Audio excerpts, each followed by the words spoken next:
سینکڑوں کتب حدیث ہیں، ہم نے الجامع الکامل کا انتخاب کیا ہے۔ اس کے پیچھے لمبی داستان ہے، اس کا خلاصہ یہ ہے کہ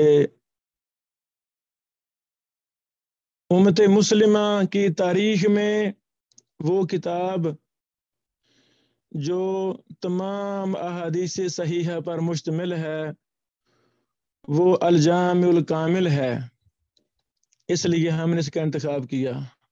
اسی بہانے نبی پاک صلی اللہ علیہ وسلم کی تمام صحیح احادیث ایک ایک مسئلے میں ان کا چونکہ احاطہ کر دیا گیا اس کتاب میں، تو ہمیں وہ تمام احادیث پڑھنے کا موقع ملے گا۔ میرے آئیڈیا کے مطابق 1 سال میں ہم کتاب و طہارہ مکمل کریں گے انشاءاللہ العزیز۔ چونکہ مجھے الجامع الکامل کے ساتھ 2010 سے نسبت ہے، ابھی یہ کتاب چھپی نہیں تھی، مخطوطہ تھی۔ مجھے 2010 میں اس مبارک کتاب پر مراجعت کا، نظر ثانی کا موقع ملا الحمدللہ، اور پھر ابھی تقریباً 2019 میں اس کا طبع دوم حتمی ایڈیشن کو اللہ تعالیٰ نے مجھے ہی شائع کرنے کا موقع دیا۔ میری چاہت ہے، منشا ہے کہ امت مسلمہ کے ہاں تمام مرد و خواتین، ہر بچے کو الجامع الکامل کے ساتھ نسبت قائم ہو جائے، اس کا تعارف ہو جائے کہ اتنی اہم کتاب ہے۔ تو اللہ تعالیٰ اس عمل کو قبول فرمائے۔ باب ما جاء فی ماء البحر، شیخ محترم محدث مدینہ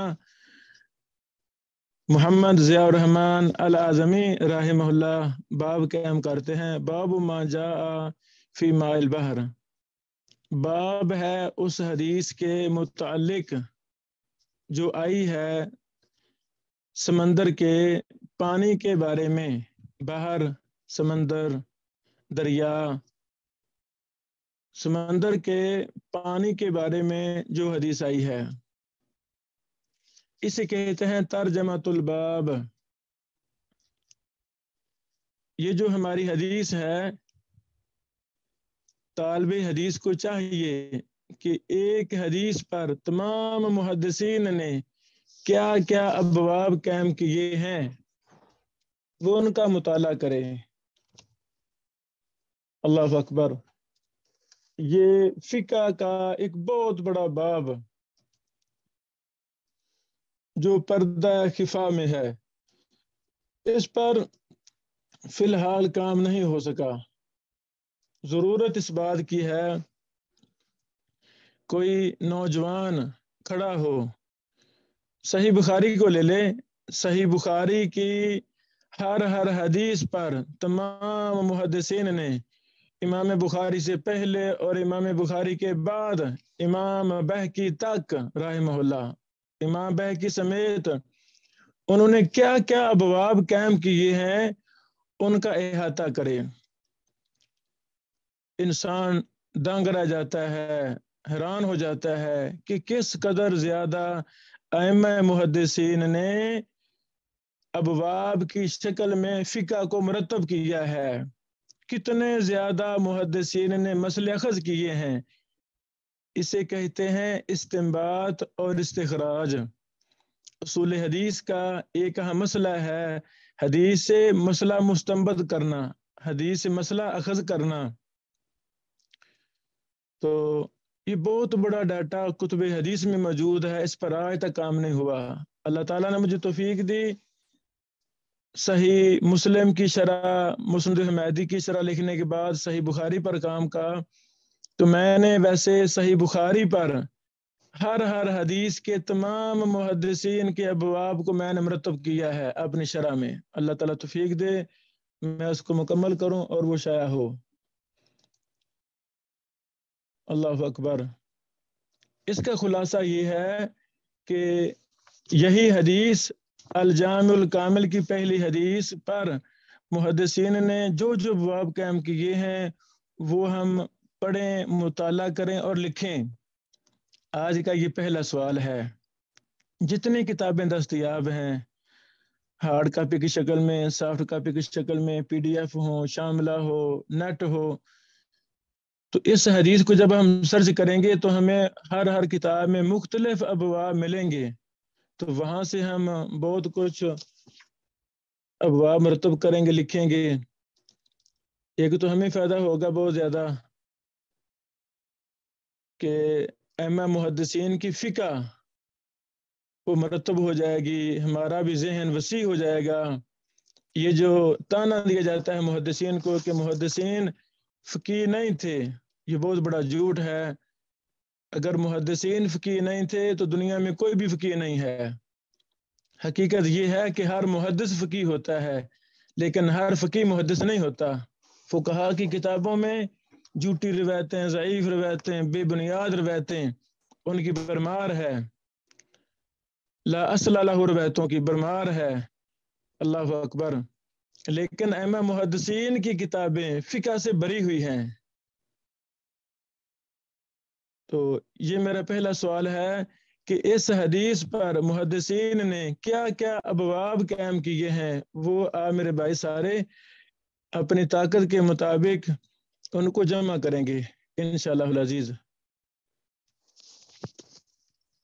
اب ہم متن حدیث کی طرف آتے ہیں. عن المغیرۃ بن ابی بردہ انہ سمع ابا ہریرہ رضی اللہ تعالیٰ عنہ. مغیرہ بن ابی بردہ رحمہ اللہ نے سنا سیدنا ابو ہریرہ رضی اللہ تعالیٰ عنہ سے، یقول وہ کہہ رہے تھے، جاء رجل ایک آدمی آیا، الی رسول اللہ اللہ کے نبی صلی اللہ علیہ وسلم کے پاس، آپ کی طرف. فقالا تو اس نے کہا، یا رسول اللہ اے اللہ کے نبی صلی اللہ علیہ وسلم، انا نرکب البحر بے شک ہم سمندر کا سفر کرتے ہیں، ونحمل معنا القلیل من الماء اور ہم اٹھا لیتے ہیں اپنے ساتھ تھوڑا سا پانی حسب ضرورت. فَإِن تَوَضَّأْنَا بِهِ عَطِشْنَا اگر ہم اس کے ساتھ وضو کریں تو ہم پیاسے رہیں گے. أَفَنَتَوَضَّأُ بِهِ کیا ہم سمندر کے پانی کے ساتھ وضو کر لیا کریں. فقال رسول اللہ صلی اللہ علیہ وسلم تو نبی علیہ الصلوۃ والسلام نے فرمایا، هو الطہور ماؤہ سمندر کا پانی پاک ہے اور پاک کرنے والا ہے. الطہور کا معنی پاک ہے اور پاک کرنے والا ہے. یہ دونوں جملے بولیں گے تب جا کے اس کا معنی مکمل ہوگا. بعض کہہ دیتے ہیں جس کا پانی پاک ہے، یہ معنی درست نہیں ہے، بلکہ الطہور کا مطلب ہے اس کا پانی پاک ہے اور پاک کرنے والا ہے. اسے کہتے ہیں ماء مطلق. اصول فقہ کی اصطلاح میں، اصول فقہ میں مطلق، ماء مطلق کہہ دیتے ہیں شربت والا پانی جس میں گڑ ڈالا ہے، چینی ڈالی ہے، کوئی اور روح افزا ڈالا ہے، وہ پاک تو ہے، وہ پاک ہے. لیکن پانی ڈال دیں کچی لسی بن گئی تو اب یہ مطلق پانی نہیں رہا، یہ تو کچی لسی ہے، یہ مقید ہو گئی ہے. دودھ اور پانی مل گیا ہے تو یہ پاک ہے، پی سکتے ہیں لیکن اسے وضو نہیں کر سکتے، نہ غسل کر سکتے ہیں. الطہور کا جو معنی میں نے بیان کیا ہے، یہ لغت کی کتابیں، غریب الحدیث کی کتابیں جتنے بھی ہیں کافی زیادہ ہیں الحمدللہ وغیرہ، اور بھی کئی اردو میں اس کی لغت کی کتابیں ہیں. تو طالب حدیث کو لغت بہت زیادہ استعمال کرنی چاہیے. اب میں نے طہور کا معنی جو بیان کیا ہے، آپ بھائیوں نے اس کو لغت کی کتاب میں دیکھنا ہے. 2-4 کتابوں میں دیکھیں تو وہاں یہی لکھا ہوگا وہ طاہر والمطہر، کہ طہور کا معنی ہے وہ پانی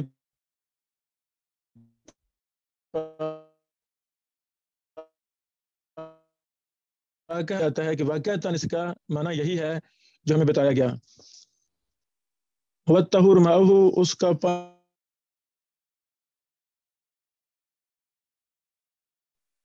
سائل نے جو سوال کیا تھا اس کا جواب یہی تھا، مل گیا ہے جواب اس کو، لیکن رسول اللہ صلی اللہ علیہ وسلم، اللہ اکبر، وحی کے مطابق ہی جواب دیتے تھے، وحی کے مطابق ہی بولتے تھے، ارشاد فرماتے تھے۔ تو اللہ تعالیٰ نے فوراً آپ علیہ الصلوۃ والسلام کو یہ بھی وحی کی کہ دوسرا مسئلہ بھی ان کو بتا دو۔ یہ چونکہ سمندر میں شکار کرتے ہیں نا مچھلی وغیرہ کا، تو آج پانی کا سوال کر رہے ہیں، کل کو مچھلی کا بھی سوال کریں گے۔ ان کو مردہ وہاں ملتی ہیں تو وہ پھر پوچھیں گے یہ حلال ہے کہ کیا ہے، کیا ہم کریں؟ تو نبی علیہ الصلوۃ والسلام نے اسی وقت وحی کے عین مطابق ان کو جواب دے دیا کہ الحل میتۃ، کہ سمندر میں جو تم شکار پاؤ وہ حلال ہے۔ اللہ اکبر۔ اس میں مفتی کے آداب میں سے ایک ادب بھی ہمیں ثابت ہوتا ہے کہ مفتی کو بڑا وسیع ذہن ہونا چاہیے، سائل کے سوال کے مطابق جواب دے، لیکن اس کو بڑا کھول کر جواب دے، فصاحت و بلاغت کے ساتھ جواب دے۔ اس سوال کے اندر کوئی اور بھی بات پوشیدہ ہے جو کل پرسوں ترسوں سوال کر سکتا ہے تو اس کا آج ہی جواب دے دے۔ اللہ اکبر۔ یہاں تک حدیث ہماری مکمل ہوئی، پہلی حدیث۔ اسے کہتے ہیں متن حدیث۔ متن حدیث کے حوالہ سے میں یہ عرض کرنا چاہوں گا، اللہ اکبر، طلبہ علوم نبوت پر لازم ہے کہ ایک حدیث کا متن بیسیوں سینکڑوں کتب حدیث میں سرچ کریں، اس کو مرتب کریں، لکھیں۔ اللہ اکبر۔ جیسے شیخ البانی رحمہ اللہ اپنے دور کے امام اور محدث و مجدد نے صحیح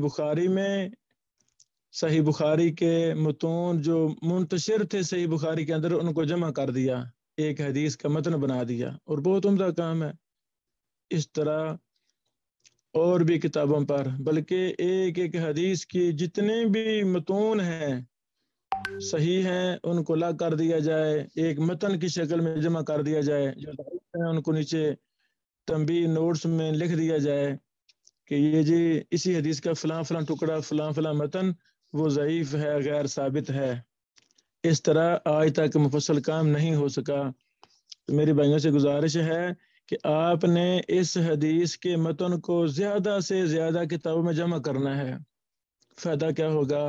ایک ہی حدیث کو آپ کو 15 20 100 50 کتابوں میں دیکھنے کا موقع ملے گا۔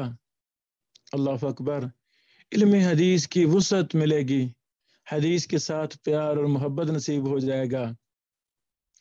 رسول اللہ صلی اللہ علیہ وسلم کے بیان کردہ فرمان کے مختلف ٹکڑے ہمیں مختلف کتب حدیث میں ملیں گے تو اس سے ہمارا ایمان بڑھے گا، نبی علیہ الصلوۃ والسلام کی ذات سے اور محبت ہوگی، اور حدیث کو سمجھنے میں بہت زیادہ مدد ملتی ہے جب ہم ایک ہی حدیث کو کئی کتابوں میں دیکھتے ہیں۔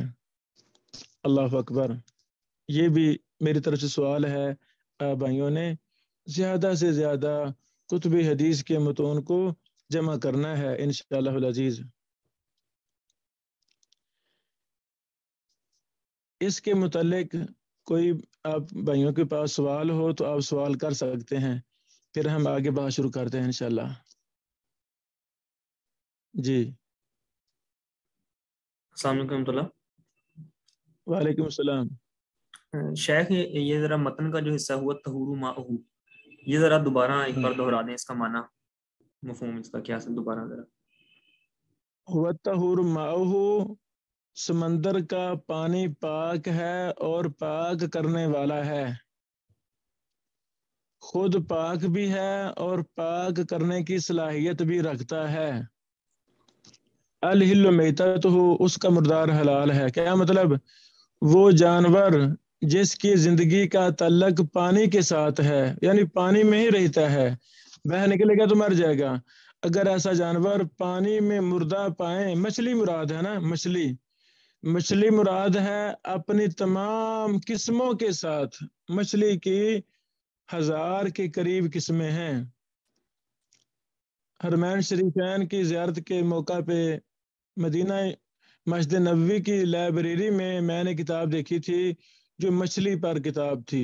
اس میں 1000 سے زیادہ قسمیں تھیں، با تصویر، ہر کی خوبیاں الگ الگ لکھی گئی تھیں. تو بہرحال تمام قسم کی مچھلی، اس کا تعلق پانی کے ساتھ ہے. اگر وہ مردہ پائی جائے، اس میں بدبو وغیرہ نہ آ رہی ہو، تو آپ کو دل کرتا ہے کھانے کو تو آپ کھا سکتے ہیں، وہ حلال ہے. یہ اس کا معنی ہے. اور کوئی سوال؟ یا شیخ مل فرق بین استنباط والاستخراج، استنباط اور استخراج میں کیا فرق ہوگا؟ استنباط کا معنی استخراج ہے، استخراج کا معنی استنباط ہے. اسے کہتے ہیں مترادف الفاظ. جوہری کوئی فرق نہیں ہے، ایک ہی معنی ہے کہ حدیث سے مسائل کو اخذ کرنا. استنباط کا مطلب ہے اخذ کرنا، استخراج کا مطلب ہے اخذ کرنا، نکالنا، یعنی یہ مترادف لفظ ہیں. بارک اللہ. اور کوئی سوال؟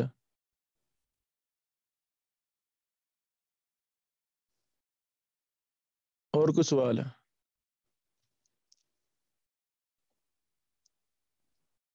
نہیں بس ٹھیک ہے، آپ جاری رکھیں. بارک اللہ فیک. اس کے آگے محدث ضیاء الرحمن اعظمی رحمہ اللہ لکھتے ہیں صحیحن، کہ یہ حدیث صحیح ہے. یہ علم کہ کون سی حدیث صحیح ہے کون سی ضعیف ہے، یہ اصول حدیث کا مسئلہ ہے. اصول حدیث میں جتنے اصطلاحات ہیں، ہر اصطلاح ایک فن ہے. تو اپنا مطالعہ محدثین کے منہج کے مطابق ہمیں کرنا چاہیے، تب میں اور آپ بھی محدث بن جائیں گے. جو ہمارے ہاں رواج ہے مطالعے کا وہ غلط ہے، ہم اس کی نفی کرتے ہیں کہ ایسے بے تکا مطالعہ شروع کر دیتے ہیں. جو کتاب ہاتھ میں پڑھ چھوڑی، پھر اگلی پھر اگلی پھر اگلی، ساری زندگی بندہ کتابیں پڑھتا رہتا ہے، نہ وہ محدث بنتا ہے، نہ کوئی بڑا عالم بنتا ہے، نہ کوئی مصنف اور محقق بنتا ہے. چونکہ مطالعے کا منہج ہمارا غلط ہے، جو ہمارے ہاں رائج ہے. فائدہ تو ہوتا ہے، جزوی فائدہ، معلومات مل جاتی ہیں، اس کا انکار نہیں ہے، لیکن ایسا مطالعہ کسی کارآمد نہیں رہتا. تو محدثین کا منہج مطالعہ، اس پر ہم نے کافی لیکچر دیے تھے اپنے لاہور کے دارہ میں. دورہ تصنیف و تحقیق ہمارے یوٹیوب چینل پر ہے، اس میں کافی زیادہ لیکچر اسی مسئلہ پر ہیں کہ محدثین کے مطالعے کا منہج کیا تھا.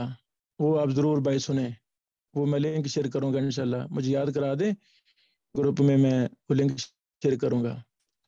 اس کا خلاصہ یہ ہے کہ ایک چیز کو لے لیں، بس اسی پر پڑھیں، اسی کا دراسہ کریں، اسی کی مثالیں اکٹھی کریں، اسی پر سینکڑوں کتابیں پڑھ جائیں، تو آپ اس اصطلاح کے اندر آپ امام اور محدث بن جائیں گے. یہی طریقہ ہے.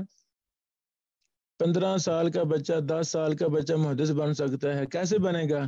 جب اس کو محدثین کے منہج مطالعہ کو سمجھا دیا جائے گا کہ بیٹا صحیح حدیث آگے نا، یہ لکھا ہے صحیح. اب جو طالب علم، جو محترم سال پورا صحیح پر ہی مطالعہ کرتا رہے، صحیح کے اصولوں پر، اصول حدیث کی کتابیں دیکھے، پھر صحیح حدیث کی 6 شرطیں ہیں، 5 شرطیں ہیں صحیح حدیث کی: سند متصل ہو، راوی عادل ہوں، ضابط ہوں، شاذ نہ ہو، معلول نہ ہو. یہ 5 شرطیں ہوں گی تب روایت جا کے صحیح ہوگی. اب ایک شرط پر سینکڑوں کتابوں کا مطالعہ کرے، علماء سے رجوع کرے، بس وہ صحیح پر ہی بحث کرتا جا رہا ہے. وہ کتنی کتابیں لکھ دے گا، کتنا زیادہ مطالعہ کر لے گا، کتنا اس کے اندر پختگی آ جائے گی. چلو سال چھوڑ کے 10 سال لگ جائیں، 20 سال لگ جائیں، لیکن وہ حدیث کو صحیح کہنے میں، اس فن میں، علم حدیث میں، وہ امام اور محدث کے درجے پر فیض ہوگا جب وہ ایک ہی چیز کو فالو کرے گا. ہمیں یہ سب کو دیا نہیں جاتا، تو اس لیے ہم کسی کام کے نہیں بنتے. کوئی بڑا کارنامے سر انجام نہیں دیتے. ہمیں محدثین کے منہج کے مطابق مطالعہ کرنا چاہیے. لکھا ہے صحیح.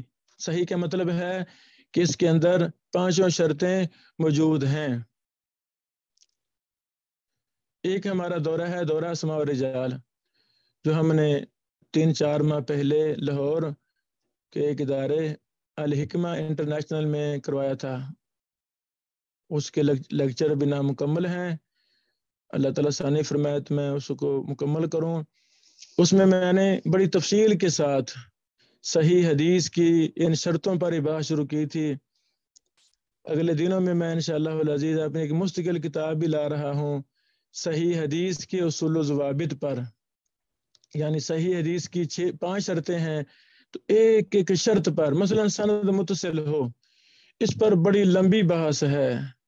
سند متصل ہو پر کوئی 50 سے زیادہ اصول ہیں. کافی زیادہ میں نے بحث کی. اور جو بھی میں نئی کتاب لکھی ہے تحمل و ادا کے اصول و ضوابط، تحمل و ادا پر، یہ جو سند میں حدثنا اخبرنا سمیت و ان قال وغیرہ آتا ہے، راوی اپنے استاد سے بیان کرتے ہیں، یہ لفظ بولتے ہیں، اسے کہتے ہیں تحمل و ادا. اس فن پر اردو میں ہماری کوئی مستقل کتاب نہیں تھی. عربی میں بھی اس پر صرف ایک ہی کتاب ہے امام قاضی ایاز رحمہ اللہ کی، اور کوئی کتاب نہیں ہے. جزوی بحثیں علوم حدیث کی کتابوں میں ملتی ہیں. تو بہرحال یہ جو میری کتاب ہے صحیح حدیث کے اصول و ضوابط، اس میں انشاءاللہ العزیز صحیح حدیث کی 5 شرطوں پر ہی میں نے بحث کی ہے. ابھی زیر تکمیل ہے. اللہ تعالیٰ مجھے مکمل کرنے کی توفیق دے. تو خلاصہ یہ ہے کہ اس کے اندر 5 شرطیں موجود ہیں، تب ہی محدث اعظمی رحمہ اللہ اس کو صحیح کہہ رہے ہیں. اگر ایک بھی شرط کم ہو تو وہ روایت صحیح نہیں ہوتی بلکہ ضعیف ہو جاتی ہے. آگے لکھا ہے رواہ مالک فی الطہارہ 12 نمبر. کیا مطلب؟ امام مالک نے اس کو موطا کتاب الطہارہ میں بیان کیا ہے، جو کہ حدیث 12 ہے. رواہ مالک سے مسئلہ تخریج شروع ہو گیا ہے. تخریج بھی اصول حدیث کی ایک اصطلاح ہے. یہ اصطلاح نہیں ہے، یہ بلکہ ایک لمبا چوڑا مسئلہ ہے. تخریج کا فن ہے باقاعدہ. اس پر بھی ہم نے دورہ کروایا الحمدللہ اپنے ادارہ قصور میں. تخریج و تحقیق دورہ ہم نے یہ رمضان میں کروایا تھا. تو اس میں ہمارے سارے لیکچر تقریباً 100 کے لگ بھگ وہ ہمارا لیکچر ہے تخریج و تحقیق میں، جو ہم نے تفصیلیں بیان کی. ہر اصول پر ہم نے کوشش کی بات کریں، اور اس پر ہماری کتاب بھی مطبوع ہے تخریج و تحقیق اصول و ضوابط. وہ بھی میں آپ کو انشاءاللہ گروپ میں شیئر کر دوں گا. جتنے بھی میری کتابیں ہیں وہ آپ کے پاس امانت ہوں گی، آپ ان سے استفادہ کریں. میں انشاءاللہ چیزیں وہ مہیا کروں گا. تو تخریج کا ایک بڑا اہم اصول ہے کہ جتنی پرانی کتاب ہے پہلے اس کا حوالہ دینا ہے. شیخ اعظمی صاحب رحمہ اللہ نے پہلے موطا امام مالک کا حوالہ دیا ہے، چونکہ یہ پرانی کتاب ہے نا، صحیح بخاری سے، مسند احمد سے، ابو داؤد ابن ماجہ سے پہلے کی کتاب ہے. تو شیخ صاحب چونکہ ماشاءاللہ تخریج کے اصولوں سے، جرح و تعدیل کے اصولوں سے، علم حدیث سے بہت اچھی طرح واقف تھے، بلکہ محدث تھے. میں نے تو لکھا تھا جب شیخ فوت ہوئے تھے کہ وہ اپنے دور کے امیر المومنین فی الحدیث ہیں. تو کئی علماء نے کی شیوخ نے اختلاف بھی کیا، تو ٹھیک ہے، اختلاف حق ہے، لیکن میں تو ابھی بھی کہتا ہوں کہ ہمارا دور جس کو ہم نے پایا، شیخ البانی رحمہ اللہ کے بعد شیخ اعظمی صاحب رحمہ اللہ امیر المومنین فی الحدیث تھے. اس لقب کے وہ حقدار ہیں، کیونکہ انہوں نے ایک بہت بڑا کارنامہ سر انجام دیا جو تاریخ اسلام میں کوئی نہیں دے سکا. اللہ اکبر. اس بنا پر میں نے شیخ کو کہا تھا. تو تخریج کے لکھنے کے طریقے ہیں، یعنی یہ آگے کئی ایک اصول ہیں، بات لمبی ہو جائے گی. وہ میں نے تخریج و تحقیق اصول و ضوابط لکھیں گے نا گوگل پر تو یہ میری کتاب نیٹ پر بھی kitabussun.com پر پڑی ہے، وہاں اور بھی ہماری کتابیں ہیں، جرح و تعدیل والی بھی ہے اور بھی کئی ہیں، تو ان سے آپ جی نام دہرا دیں اپنی کتاب کا۔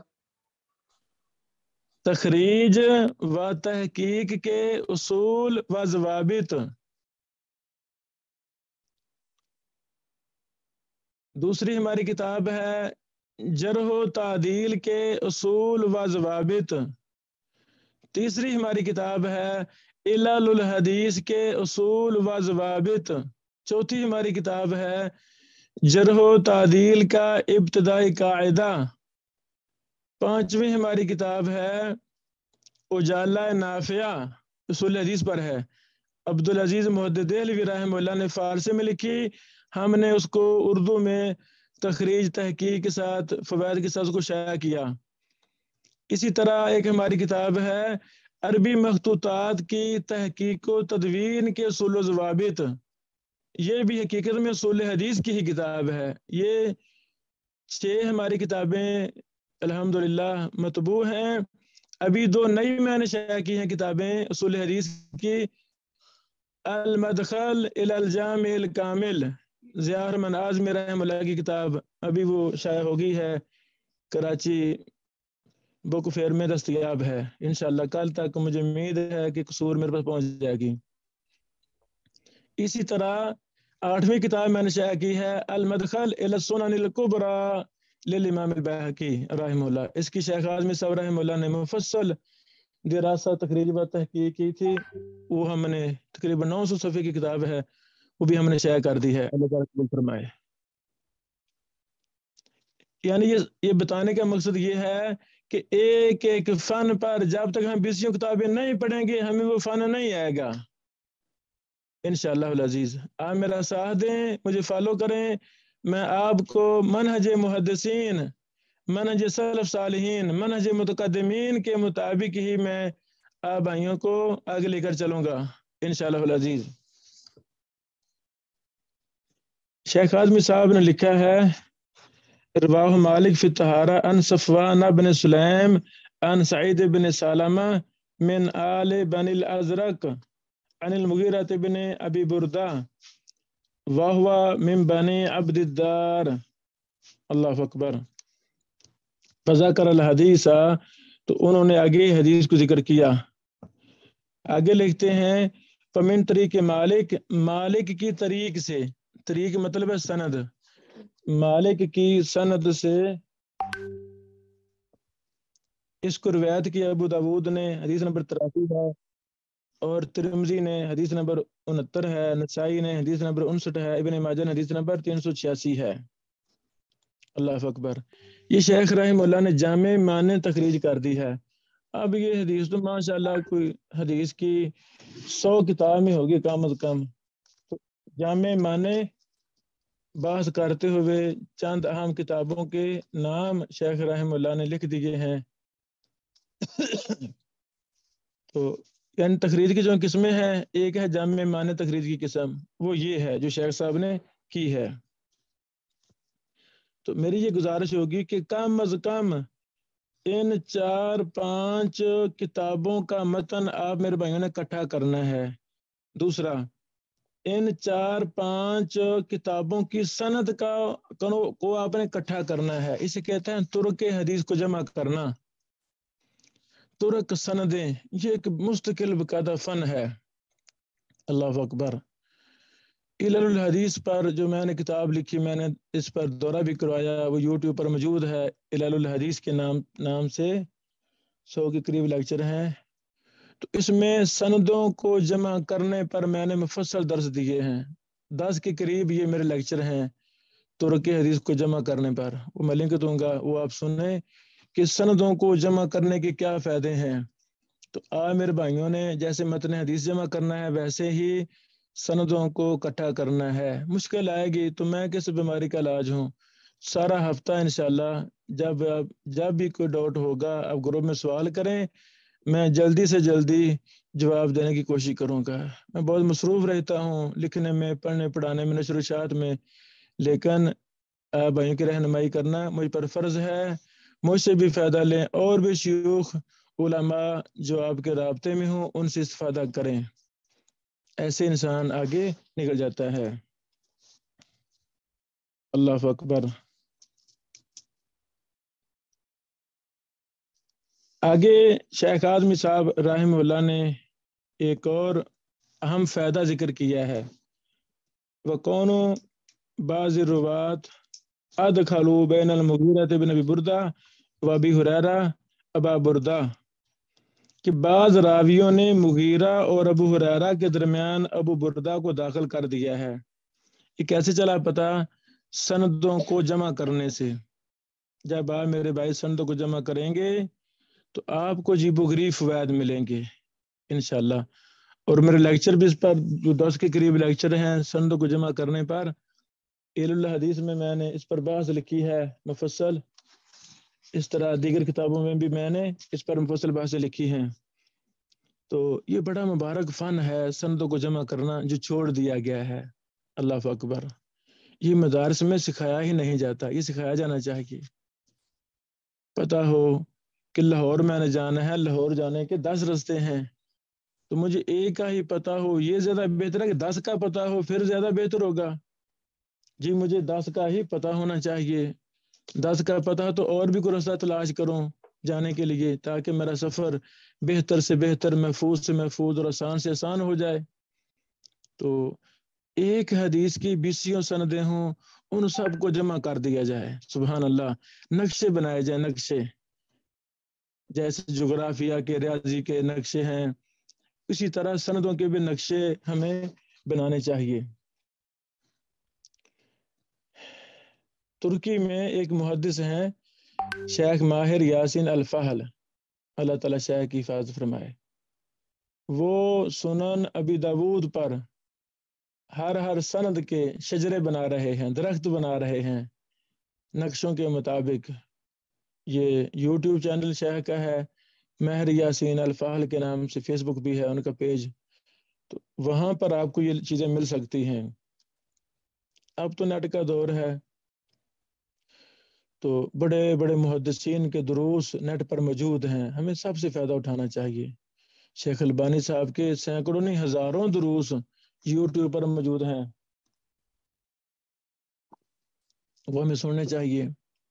ابو اسحاق الحوینی جو زندہ ہیں مصر کے، ہمارے دور کے جرح و تعدیل کے امام ہیں، حدیث، فن حدیث میں ان جیسا کوئی دوسرا نہیں ہے۔ ان کی کتابوں کو، ان کے لیکچروں کو لازم پکڑنا چاہیے۔ اللہ اکبر۔ اس طرح شیخ اعظمی صاحب رحمہ اللہ کے بھی کافی لیکچر ہیں، وہ ہم یوٹیوب پر اپلوڈ کر رہے ہیں، اور بھی کئی شیوخ علماء کے ہیں۔ میرے استاد محترم ارشاد اللہ قصری صاحب جو پاکستان کے سب سے بڑے محدث ہیں، ان کے بھی کافی دروس ہیں۔ تو خلاصہ کلام یہ ہے کہ گھر بیٹھے ان محدثین سے جو زندہ ہیں رابطہ بھی رکھا جائے، اور ان کے دروس سے استفادہ بھی کیا جائے، انشاءاللہ طالب علم کو شفا ملے گی، وہ آگے نکلے گا۔ بہرحال شیخ صاحب فرماتے ہیں لا یضر بصحۃ الحدیث، کچھ راویوں نے مغیرہ اور ابو ہریرہ کے درمیان ابو بردہ کا اضافہ کیا ہے، داخل کیا ہے، تو یہ صحت حدیث کے لیے مضر نہیں ہے، بہت اچھی بات ہے۔ دلیل کیا دے رہے ہیں؟ فإن المغیرہ بن ابی بردہ، کیونکہ مغیرہ بن ابی بردہ سر رہا، انہوں نے صراحت کر دی ہے، بأنہ سامع من ابی ہریرہ، کہ انہوں نے ابو ہریرہ سے یہ روایت سنی ہے۔ اللہ اکبر۔ یہاں پر بھی کئی ایک بحثیں ہیں۔ پہلی بحث المزید فی متصل الاسانید، اصول حدیث کی چھوٹی کتاب، بڑی کتاب، ہر کتاب میں اس پر بحث موجود ہیں۔ اللہ تعالیٰ زندگی دے مجھے، اگلے دنوں میں، اگلے مہینوں میں انشاءاللہ اس پر بھی ایک دورہ کروانا چاہتا ہوں، مستقل کتاب لکھنا چاہتا ہوں اس فن پر، ایک باقاعدہ فن ہے اصول حدیث کا۔ اسی طرح ارسال خفی کا مسئلہ ہے، اس طرح تدلیس کا مسئلہ ہے۔ تو آپ ہمیں سے گزارش ہے کہ آپ ان کو تھوڑا ٹچ کریں، اصول حدیث کی جو بھی کتاب آپ کے پاس ہو وہ ان کو پڑھیں۔ تو بہرحال جب راوی اپنے سے جو درمیان میں راوی ہے اس کو چھوڑ کر آگے سے سماع کی صراحت کر رہا ہے، یہ دلیل ہے کہ راوی نے اس سے حدیث سنی ہے. بات ختم ہوئی، کوئی شک و شبہ سارا ختم ہو گیا. سماع کے سیگے سمیتو، حدثنا، اخبارنا، انبانا، یہ ہے سمیتو، اخبارنا، حدثنا، انبانا، اور یہی تحمل ادا ہے. آگے دوسرے سیگے بھی ہیں، کوریا، ان، کالا وغیرہ وغیرہ، رویہ. تو ایک ایک چیز پر میں نے مفصل بات کر دی ہے اپنے کتاب میں. تحمل ادا کے ضوابط ابھی چھپی نہیں ہے، اللہ تعالیٰ توفیق دے ہم اس کو جلدی شائع کریں گے.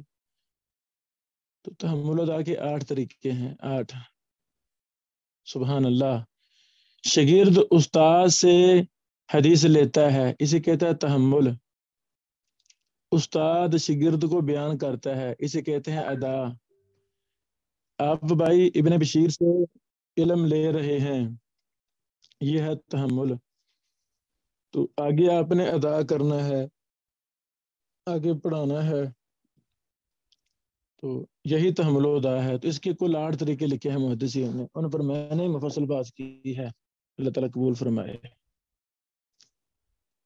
آگے لکھتے ہیں شیخ رحمہ اللہ، صححہ البخاری، اس حدیث کو امام بخاری نے صحیح کہا ہے. تو جب آپ اپنی تحقیق کر لیں تو اس کے بعد ہمیں سلف خلف کی بھی تحقیق دیکھنی چاہیے، انہوں نے کیا کہا ہے، انہوں نے حدیث پر کیا حکم لگایا ہے، ان سے بھی استفادہ کرنا چاہیے. ہمارا سب کچھ وہی ہمارے سلف ہی ہیں. ہم تو کیا ہیں، ہم تو ان کے جوتے پر لگی ہوئی خاک کے برابر بھی نہیں ہیں.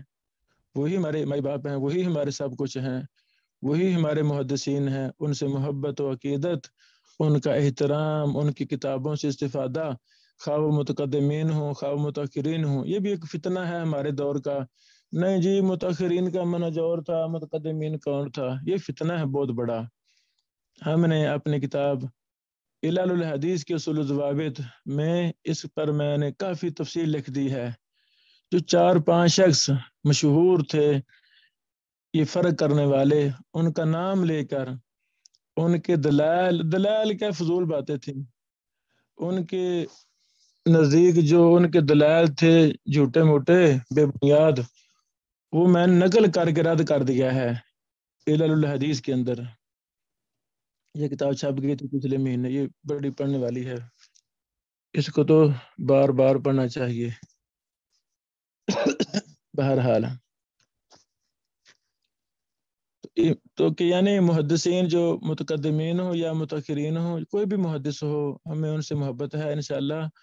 ان کی کتابیں ہمارے لیے سورج اور چاند ہیں، ان سے ہمیں روشنی ملتی ہے. ہم نے وہ چیزیں پڑھنی ہیں، دیکھنی ہیں. حکم حدیث اکٹھا کرنا ہے کہ اس حدیث کو کس نے کیا کہا ہے، اس سے ہمیں بڑی رہنمائی ملے گی. تو امام بخاری نے اس کو صحیح کہا ہے. فیما حکا عنہ الترمذی فی العلل، امام ترمذی نے ان سے بیان کیا ہے اپنے کتاب علل میں. امام ترمذی کی 2 کتابیں ہیں، العلل الکبیر اور العلل الصغیر. علل پر ایم متقدمین متاخرین کی کافی کتابیں ہیں، وہ بھی میں نے علل اپنی کتاب میں ان کا تعارف بھی مختصر کر دیا ہے آخر میں. بہرحال اس سے مراد علل کبیر ہے، جلد 1 صفحہ نمبر 136 ہے. بعض نہیں کہنا چاہیے. ایک ہمارے استاد محترم میں سے ایک نے علل کبیر پر ایسے بے جا فضول سے اعتراض کر دیا کہ یہ ثابت نہیں ہے، ان کی بات مردود ہے. العلل الکبیر ایسے ہی ثابت ہے جیسے صحیح بخاری ثابت ہے، جیسے مسند احمد ثابت ہے، کوئی شک و شبہ نہیں ہے. غلط منہج خود کو انسان کو لے ڈوبتا ہے اور دوسروں کو بھی لے ڈوبتا ہے. ایسی باتیں نہیں کرنی چاہیے. اس پر یعنی اس کے دفاع پر بھی ماشاءاللہ بہت کچھ لکھا گیا. اللہ اکبر. قال ترمذی، امام ترمذی نے کہا، میں نے کہا حشیم سے مراد حشیم بن بشیر ہے. حشیم کہتا ہے اس حدیث میں المغیرہ بن ابی برزہ، یہ کہتا ہے. تو امام بخاری رحمہ اللہ نے کہا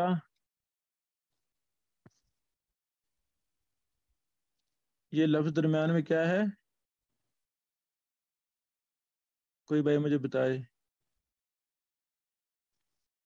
میں نے پرنٹ لیا تھا الجامع الکامل، اس میں یہ لفظ مٹا ہوا ہے. کہاں پہ شیخ؟ یہ لفظ کیا ہے امام بخاری کیا کہ قال البخاری وهم فيه وانما هو المغیرہ ہاں بن ابی بردہ. فیہ، جی جی واہی ما فیہ، جزاکم اللہ. یعنی امام بخاری نے کہا کہ راوی کو اس میں وہم ہوا ہے. واہی ما لفظ ہے، یہ وہم ہوا ہے. بے شک وہ تو مغیرہ بن ابی بردہ ہیں. یعنی خشیم نے کہا مغیرہ بن ابی برزہ، مغیرہ بن ابی برزہ یہ وہم ہے، وہم ہے، غلطی ہے. حالانکہ یہ تو مغیرہ بن ابی بردہ ہیں. وہ شیم یاہم فی الاسناد، اور وہ شیم سند میں وہم کر جاتا تھا. وہ شیم سند میں غلطی کر جاتا تھا. وہ فی المقطعات احفظ، اور وہ مقطوع روایتیں بیان کرنے میں زیادہ حافظہ رکھنے والا تھا.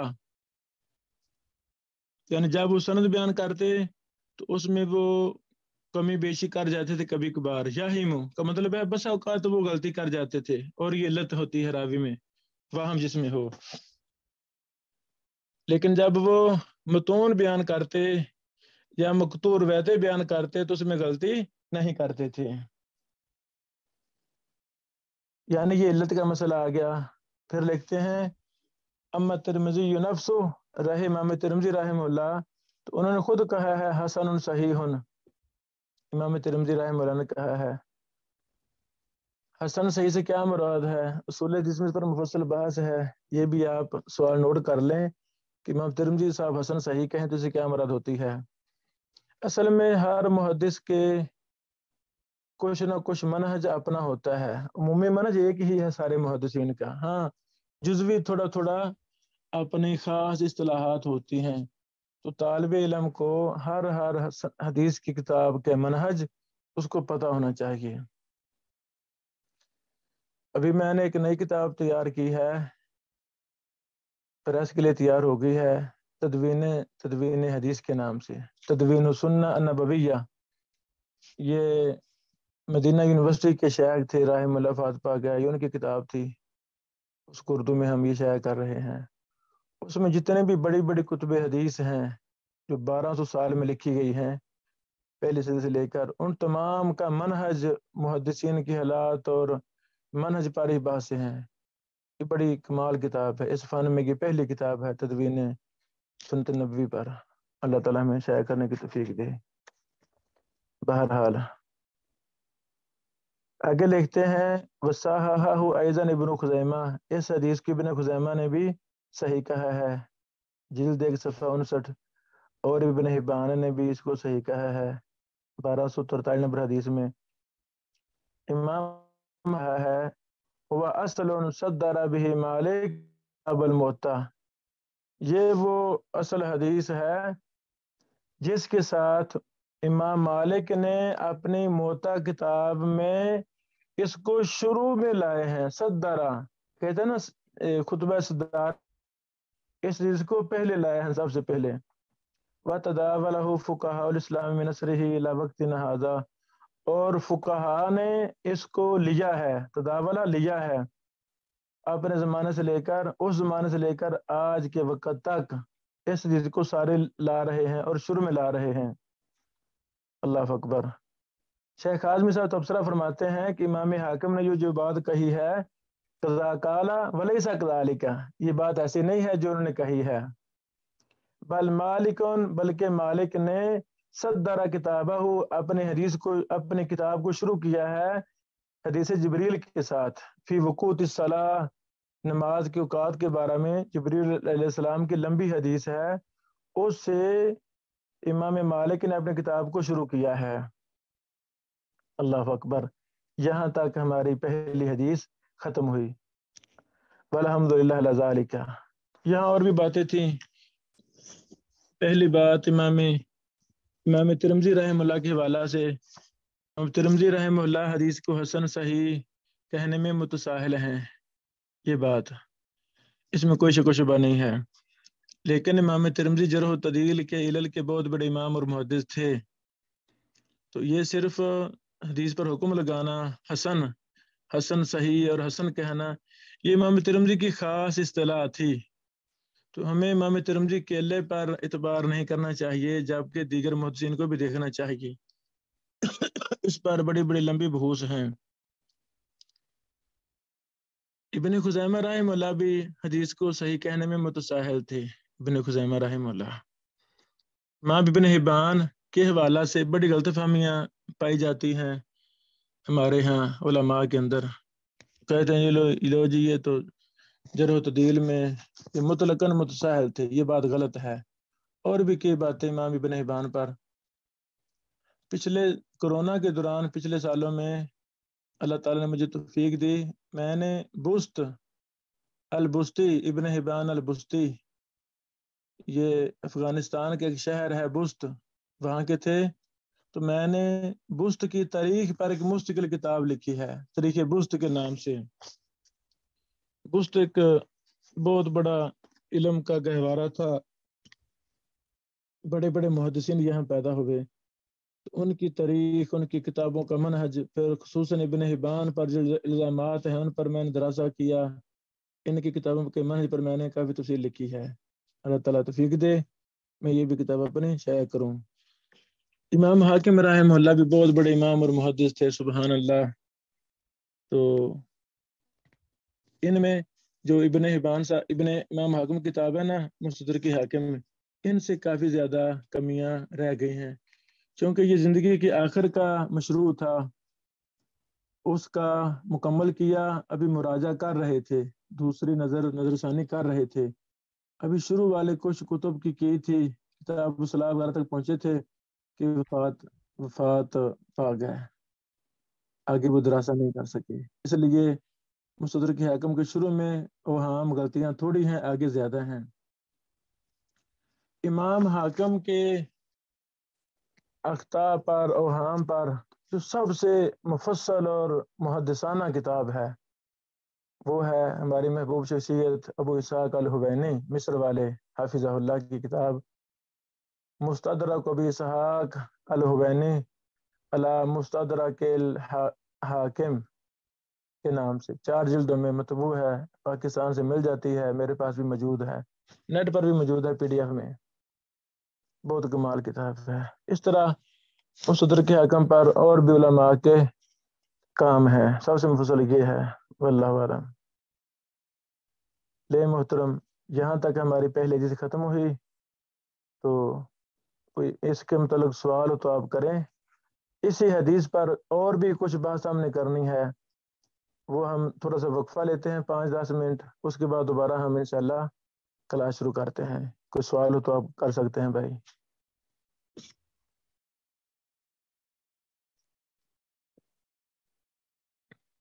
جی سر.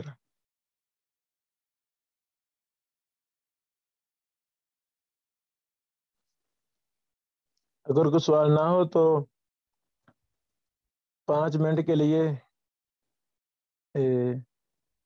ریاض بھائی کلاس بند کر دیں، پھر دوبارہ ہم جوائن کرتے ہیں انشاءاللہ.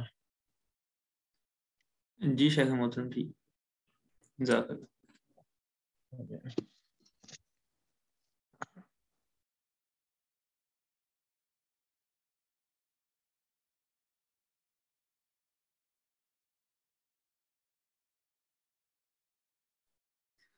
السلام علیکم ورحمۃ اللہ. جی دوست صاحب، آگاہ کر دیں کہ جو شیخ نے درس دیا حدیث پہ، اس سے کیا فوائد ہوئے آپ کو، کیا کچھ سیکھنے کو ملا، یا کون سی ایسی چیزیں تھیں جو پہلے نہیں معلوم تھی لیکن اب استفادہ کیا آپ نے شیخ سے. جی کوئی بھی بھائی بتا دیں.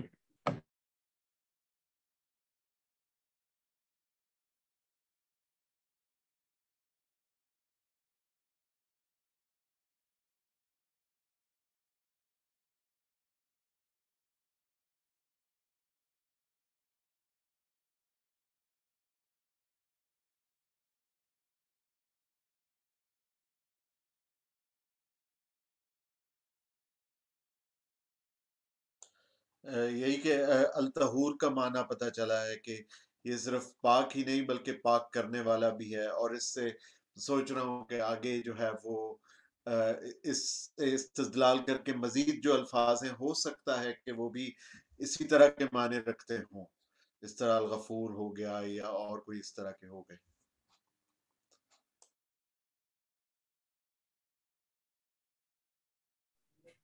جزاک اللہ۔ جی مجھے اس سے جو فائدہ ہوا ہے وہ یہ ہوا ہے کہ اس کے اندر جو بیان کیا گیا کہ الحل میتتہ، یعنی اس کا مردار حلال ہے۔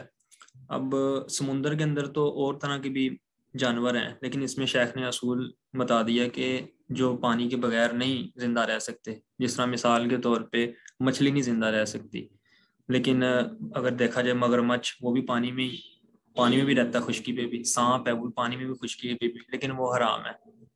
اس کی وجہ بھی یہی ہے کہ وہ اس اصول پہ پورا نہیں اتر رہے کہ جو اصول ہے کہ جو پانی کے بغیر زندہ نہیں رہ سکتے تو وہ حلال ہے، اور جو خشکی پہ بھی رہ سکتے ہیں زندہ اور پانی میں بھی وہ حرام ہے۔ مثال دے دی گئی کہ جس طرح مگرمچھ، سانپ اور دیگر جو مخلوق ہے۔ آپ بھی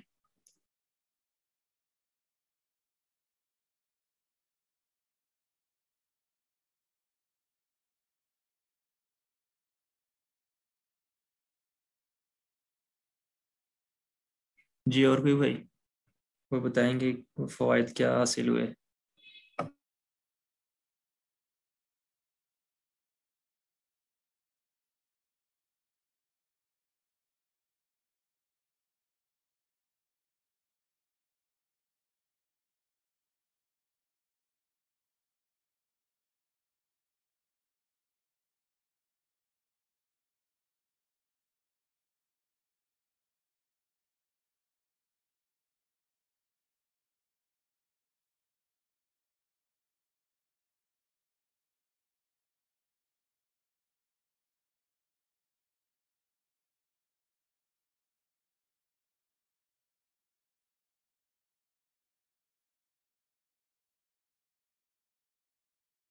ہو یا استاذ؟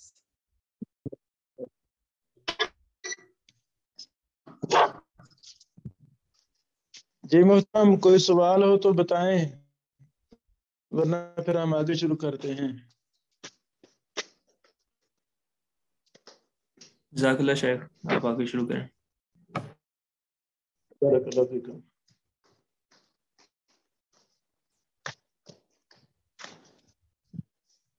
علم حدیث کی وسعت پر میں کچھ باتیں کرنا چاہتا ہوں۔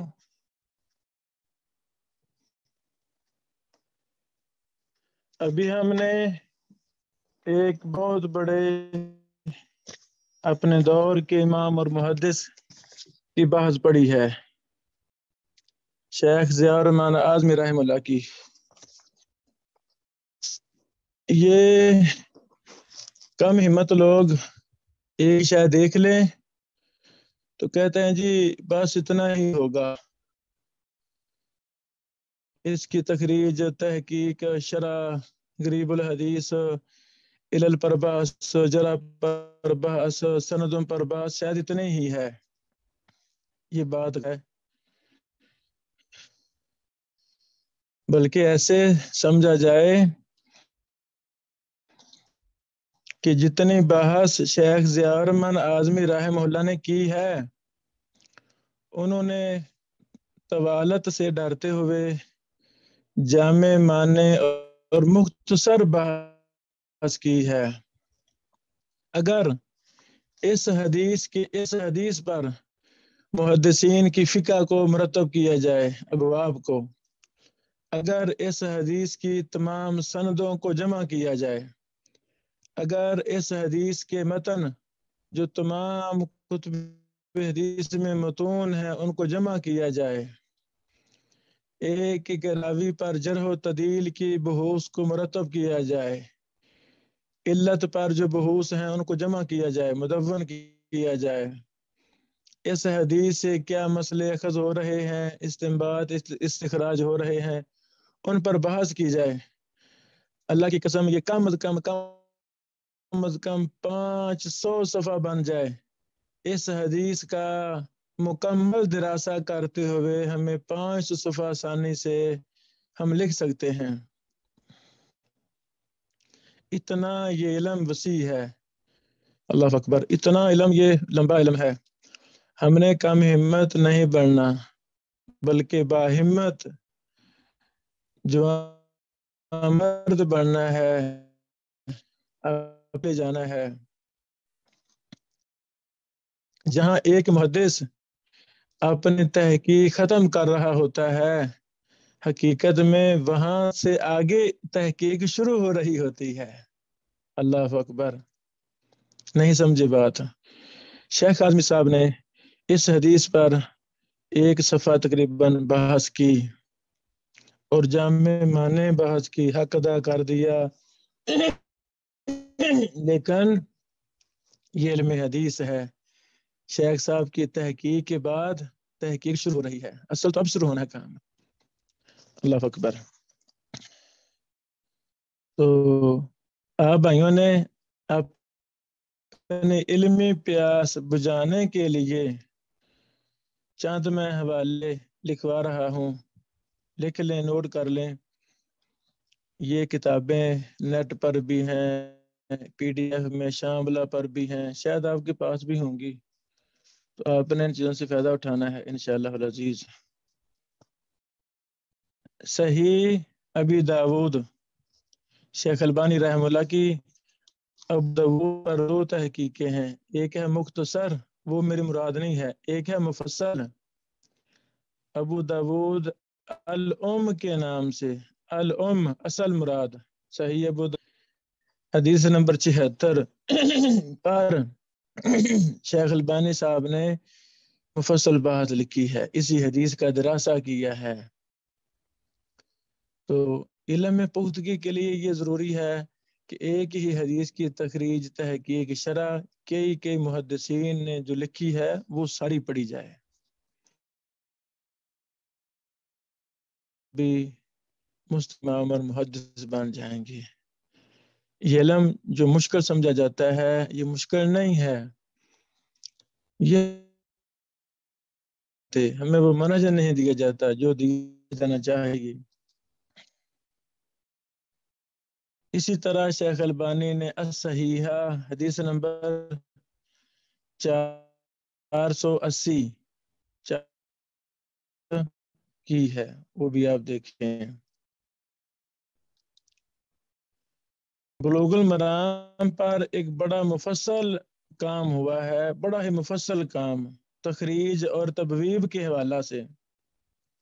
التبیان فی تخریج احادیث بلوغ المرام، جلد نمبر 1 ہے، صفحہ نمبر 22 سے لے کر 43 تک، یعنی 21 صفحوں پر بحث کی ہے اس محدث نے اس حدیث پر۔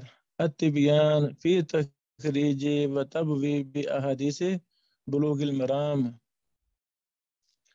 اللہ یہ گزرے ہیں امام ابو العباس احمد بن طاہر، ابو العباس احمد بن طاہر دانی اندلسی، انہوں نے موطا امام مالک کے اطراف کو جمع کیا ہے ایک کتاب میں، اس کا نام ہے الایماء الی اطراف احادیث موطا، جلد نمبر 3 ہے، صفحہ نمبر 503 ہے۔ زیلعی حنفی، علامہ زیلعی رحمہ اللہ، یہ امام ذہبی کے شاگرد تھے، اور امام ذہبی امام مزی کے شاگرد تھے۔ اللہ اکبر۔ تاریخ اسلام کا دوسرا سنہری دور امام مزی سے شروع ہوتا ہے۔ یہ شام، عرب ممالک جتنے بھی ہیں، یہاں علم حدیث کو چھوڑ دیا گیا تھا، جرح و تعدیل کا نام لینے والا کوئی نہیں تھا، تو اللہ تعالیٰ نے امام مزی کو پیدا کیا۔ امام مزی نے دارالحدیث الاشرفیہ میں بیٹھ کر جوانی کے عالم میں تہذیب الکمال اور اپنے زندگی میں 4 بار طلبہ کو تہذیب الکمال پڑھائی، ساری زندگی درس دیا، پڑھائی یہ کتاب. تو اس کتاب کی برکت سے شام اور عرب ممالک دوبارہ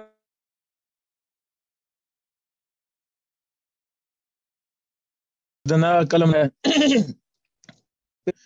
میں نے امام مزی پر ایک تاریخ لکھی ہے کہ وہ کیا منہج تھا جس پر امام مزی چلے، اور ہلاکو خان، چنگیز خان کے سفاکیت کی وجہ سے عرب ملکوں میں علم حدیث ختم ہو گیا تھا، ختم ہو رہا تھا.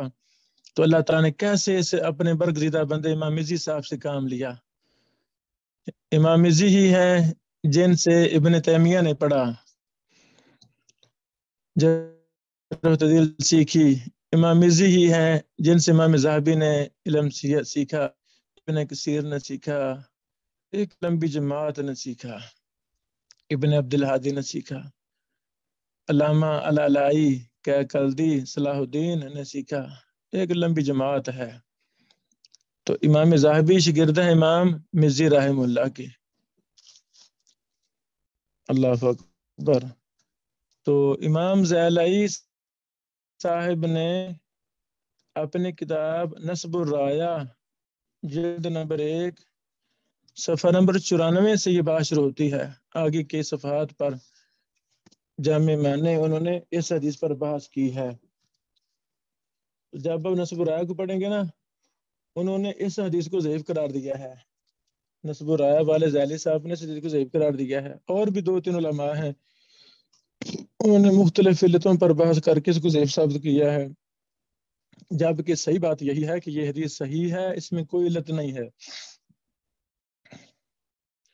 تو وسعت مطالعہ کا یہی فائدہ ہوتا ہے. کوئی اس کو صحیح کہہ رہا ہے، کوئی ضعیف کہہ رہا ہے، ضعیف کیوں کہی جا رہی ہے، صحیح کیوں کہی جا رہی ہے. تو پھر بندے کو شرح صدر ہوتی ہے، اچھا فلاں کو یہ غلطی لگی ہے اس لیے انہوں نے اس کو ضعیف کہہ دیا ہے، اس حدیث کو فلاں نے جواب دے دیا ہے. تو اس طرح انسان مطمئن ہو جاتا ہے. یہ تقابلی مطالعہ، جیسے ہم فقہ کی مسائل میں تقابلی مطالعہ کرتے ہیں، اسی طرح ہمیں علم حدیث میں بھی تقابلی مطالعہ کرنا چاہیے. اس کا بڑا فائدہ ہوتا ہے. یہ چند حوالے میں نے بیان کرنے تھے، وہ میں نے بتائے ہیں. اللہ تعالیٰ توفیق دے تو آپ نے ان کو پڑھنا ہے. اللہ اکبر. دوسری بات، یہ میرے ہاتھ میں سنن کبریٰ بہقی ہے. سنن کبریٰ بہقی طالب حدیث پر فرض ہے، عالم حدیث پر، مدرس پر، محقق پر فرض ہے کہ جس بھی حدیث کو وہ پڑھ رہا ہے یا پڑھا رہا ہے یا شرح لکھ رہا ہے، تقریر تحقیق کر رہا ہے، وہ سنن کبریٰ بہقی کو لازم پکڑے. پہلے میں نے یہ سوچا تھا کہ سنن کبریٰ بہقی کو ہم نا اس دورے میں پڑھائیں، الجامع الکامل کی جگہ سنن کبریٰ کو پڑھائیں. تو پھر مشورہ ہوا، اس میں یہی طے پایا کہ نہیں، الجامع الکامل کو ہی پڑھایا جائے. ہاں، سنن کبریٰ بہقی کو ساتھ لے کر چلا جائے. تو الجامع الکامل سے کتاب الطہارہ پڑھنے کے دوران جو سب سے اہم کتاب شرح سمجھ لیں، تحقیق کی کتاب سمجھ لیں، تخریج سمجھ لیں، فقہ الحدیث سمجھ لیں، وہ آپ کی معاون کتاب یہ سنن کبریٰ بہقی ہے. اللہ اکبر. اللہ اکبر. یہ دارالحدیث الاشرفیہ کا میں نے نام لیا. یہ ادارہ بذات خود ایک تاریخ ہے. یہ وہی ادارہ ہے جس میں امام ابن الصلاح رحم اللہ نے سب سے پہلے پڑھایا. امام ابن الصلاح نے حدیث کا درس سنن کبریٰ بہقی سے ہی شروع کیا تھا. یہ دمشق کا حاکم تھا، بادشاہ تھا جس کا نام اشرف تھا. وہ سلطان صلاح الدین ایوبی رحم اللہ کا رشتہ دار تھا، قریبی. تو اس وقت کے محدثین نے اتفاق کیا کہ سنن کبری بہقی کو یہاں نصاب کیسا بنایا جائے۔ حاکم دمشق اشرف صاحب کے ساتھ مل کر، تو یہی اس کو پڑھانے سے پہلے ابن الصلاح نے ایک مقدمہ لکھوایا تھا جس کو مقدمہ ابن الصلاح کہا جاتا ہے، یعنی وہ اصول حدیث کی منتشر بحوث وہ امام ابن الصلاح نے رحمہ اللہ نے سنن کبری بہقی پڑھانے سے پہلے وہ لکھوایا تھا، طالبہ کو ملا کروائے تھے مختلف بحوث، تو وہ مقدمہ ابن الصلاح ہو گیا، مشہور ہو گیا۔ بہرحال یہ کتاب سنن کبری بہقی تو مدارس کے نصاب میں ہونی چاہیے۔ جب تک طالب علم سنن کبری بہقی نہ پڑھ لے اس کو مدرسے سے فارغ ہونے کی سند نہیں دینی چاہیے۔ اللہ اکبر۔ سنن کبری بہقی میں امام بہقی رحمہ اللہ اسی حدیث کو حدیث نمبر 1 پر لائے ہیں، الجامع الکامل کی حدیث نمبر 1، یہی سنن کبری بہقی کی حدیث نمبر 1 ہے، جلد پہلی ہے، صفحہ نمبر 68 سے لے کر 70 تک، یعنی تقریباً 3 صفحات تک امام بہقی رحمہ اللہ نے اسی حدیث پر بحث کی ہے، مختلف سندیں لائے ہیں، مختلف متون لائے ہیں، پھر جو سندوں کا اختلاف ہے وہ لائے ہیں، متن کا جو اختلاف ہے وہ لائے ہیں۔ اللہ اکبر۔ صیغہ بالجزم کے ساتھ حدیثیں لائے ہیں باسند، اور صیغہ تمریز کے ساتھ رویہ کہہ کر معلوم کے صیغے کو بالجزم کہہ دیتے ہیں اور مجہول کے صیغے کو تمریز کہہ دیتے ہیں۔ معلق مسند بھی روایتیں لائے ہیں باسند، اور معلق بھی روایتیں لائے ہیں امام بہقی، اور راویوں کے توابع بھی ذکر کرتے ہیں اور شواہد بھی ذکر کرتے ہیں، اور راوی کے نام میں کوئی اختلاف ہے تو وہ بھی ذکر کرتے ہیں۔ اللہ اکبر۔ اور شیخ ضیاء الرحمن اعظمی رحمہ اللہ نے اس باب کے تحت باب ما جاء فی ماء البحر اس کے ساتھ حدیث لائے ہیں، اور قرآن کریم کی کوئی آیت نہیں لائے، حالانکہ اعظمی صاحب رحمہ اللہ کا منہج ہے، لکھا ہوا ہے المدخل الی الجامع الکامل میں نے چونکہ خود بھی شیخ صاحب سے کئی نشستیں کی، 2010 میں 11 میں مجھے موقع ملا پہلی بار جانے کا، شیخ صاحب کے ساتھ لمبی نشست ہوئی، پھر ابھی 2008 میں یا 9 میں مجھے جانے کا موقع ملا دوسری بار حرمین شریفین میں، تو پھر بھی میری 3 راتیں مسلسل باتیں بحثیں ہوتی رہیں۔ اس دوران بھی شیخ نے بتایا ہمیں اگر کسی مسئلہ کے متعلق آیت ہو تو شیخ صاحب آیتیں لاتے ہیں، الجامع الکامل بری ہوئی ہے ماشاءاللہ قرآن کریم کی آیات سے،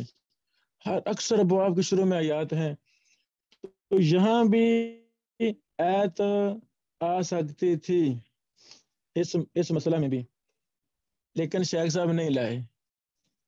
تو شیخ امام بہقی رحمہ اللہ نے کتاب الطہارہ لکھ کر باب قائم کیا ہے، باب التطہر بماء البحر، سمندر کے پانی کے ساتھ پاکی حاصل کرنے کا بیان۔ اچھا، پھر نیچے 2 آیتیں لائے ہیں، سبحان اللہ سبحان اللہ۔ امام بہقی رحمہ اللہ اس مسئلہ کرنے کے لیے 2 آیتیں لائے ہیں، اور یہ آیات آپ کو دیگر کتب حدیث میں جن میں یہ حدیث ہے، یہی حدیث بہت کم کتابوں میں آپ کو یہ آیات ملیں گی جو بہقی۔ اللہ اکبر۔ امام بہقی کی حالات اور ان کی 30 کتب حدیث کے منہج پر میں نے ایک مضمون لکھا ہے، ابھی وہ چھپا نہیں ہے، آپ کو چاہت ہوگی تو میں انشاءاللہ وہ سارا مضمون گروپ میں شیئر کر دوں گا، مجھے یاد کروایا جائے انشاءاللہ۔ بیحق نیشا پور سے 100 کلومیٹر تقریباً دور یہ گاؤں تھا بیحق، امام بیہقی ساری زندگی اپنے دیہات میں بیٹھے رہے، وہاں ہی دین کا کام کیا۔ جیسے میں بھی اپنے دیہات حسین خان والا ٹھاٹ چھوٹا سا گاؤں ہے ہمارا، پاکستان کا آخری ایریا ہے، وہاں ہی بیٹھا ہوں۔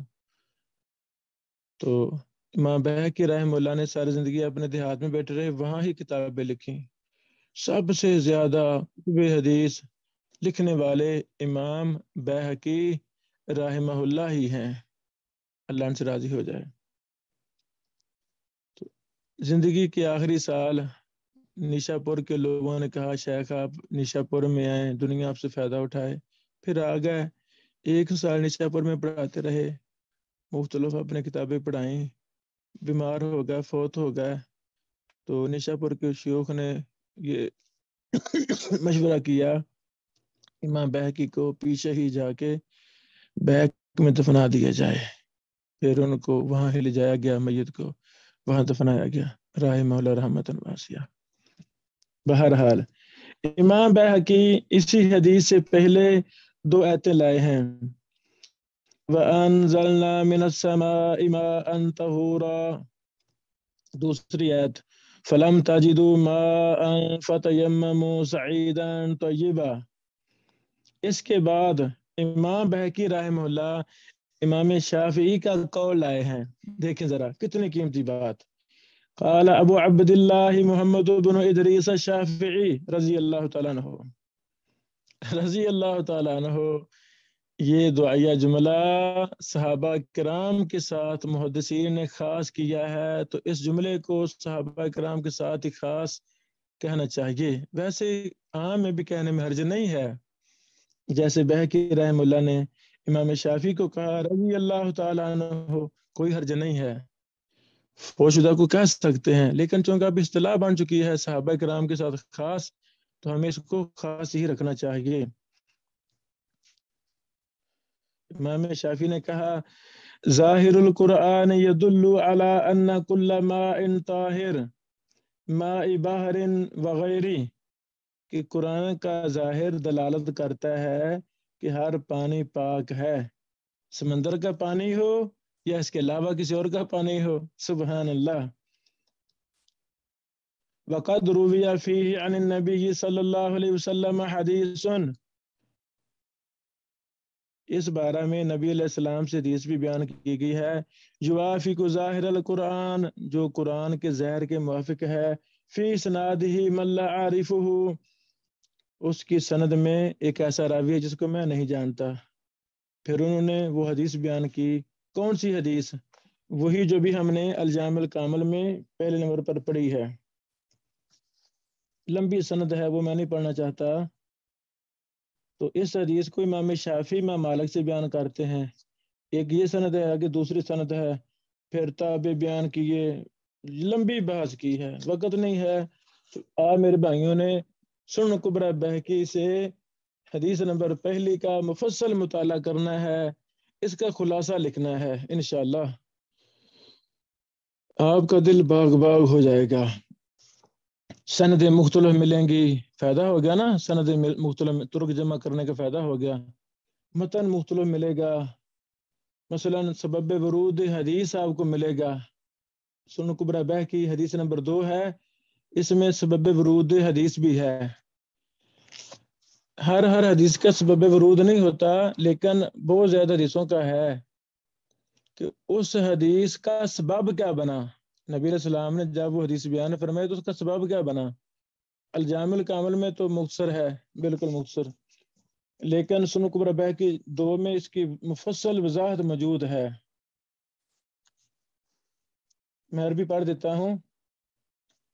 مغیرہ بن ابی بردہ کہتے ہیں انہ سمع ابا ہریرہ یقول كنا عند رسول اللہ صلی اللہ علیہ وسلم یوما فجاءه صیاد فقال یا رسول اللہ انا ننطلق في البحر نريد الصيد فيحمل معه أحدنا الإذابة وهو يرجو أن يأخذ الصيد قريبا فربما وجده كذلك وربما لم يجد الصيد حتى يبلغ من البحر مكانا لم يظن أن يبلغه فلعله يحتلم أو يتوضأ فإن اغتسل أو توضأ بهذا الماء فلعل أحدنا يهلكه العطش فهل ترى في ماء البحر أن نغتسل به أو نتوضأ به إذا خفنا ذلك؟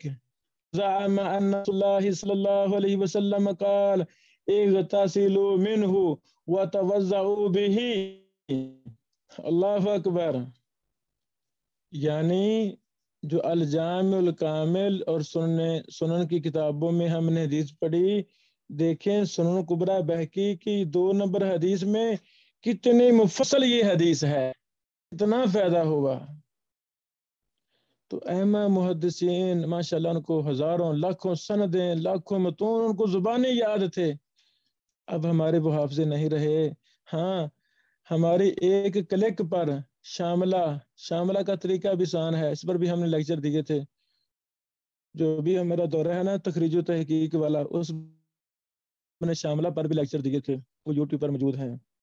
آسان طریقہ ہے، ہمیں آنا چاہیے. سبحان اللہ. یہ ہے فائدہ ایک حدیث کو 20 سینکڑوں کتابوں سے مطالعہ کرنے کا. جو مطالعہ شروع کر دے کام رہا ہے، ساتھ الجامع الکامل کا مطالعہ، سنن کبریٰ بہقی کا مطالعہ، ابن حزم کی المحلہ کا مطالعہ، یہ بڑی بڑی کتابیں، امہات الکتب، المغنی کا مطالعہ، کا جب مطالعہ انسان کرنا شروع کر دے گا، ایک ہی حدیث کی تحقیق میں اس کی شرح میں ترک جمع کرنے میں، تو وہ بندہ بہت آگے نکل جائے گا. تاریخ میں 10 سال کے محدث، 12 سال کے، 20 سال کے محدث عام ملتے ہیں. تو موجودہ دور میں ایسے ہمیں کوئی نہیں ملتے.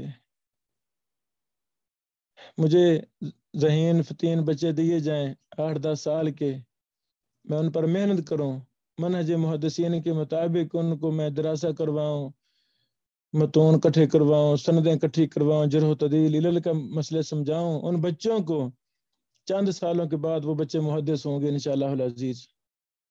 چونکہ ہمارا بچپن تو ایسے فضول گزر جاتا ہے، وہ منہج ملتا ہی نہیں. مدرسہ میں بھی جاتا ہے بچہ تو اس کو وہ منہج نہیں ملتا جو محدثین کا منہج ہے. پریشانی آتی ہے. وہ طلبہ چھوٹے موٹے مولوی بن جاتے ہیں، بڑے لائق فیق افلاطون قسم کے مستند محدثین کی طرح کہ وہ نہیں بن پاتے. کئی وجوہات ہیں. ایک یہی وجہ ہے کہ ہمیں وہ منہج محدثین سکھلایا نہیں گیا، وہ شیطان نے ہم سے دور کر دیا ہے. اب یہ نصاب کا سسٹم آ گیا ہے، نصاب کا.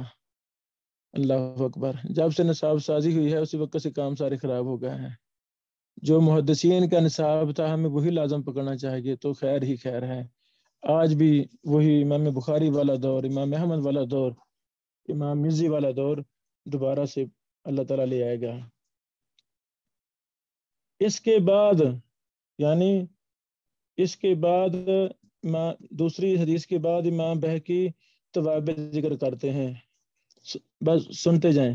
وقد تابع يحيى بن سعيد الانصاري ويزيد بن محمد القرشي سعيدا. 2 تابع مل گئے سعید کے. على روایته الا انه اختلف فيه على يحيى بن سعيد فروية عنه عن المغيرة بن ابي بردة عن رجل من بني مدلج عن النبي. آگے دیکھیں. وروية عنه عن عبد الله بن المغيرة بن ابي بردة ان رجلا من بني مدلج. وروية عنه عن عبد الله بن المغيرة الكندي عن رجل من بني مدلج. روایتوں کے اختلاف ذکر کر رہے ہیں. سبحان اللہ. وروية عنه عن المغيرة بن عبد الله رجل من بني مدلج وعنه عن المغيرة بن عبد الله عن أبيه وقيل غير هذا.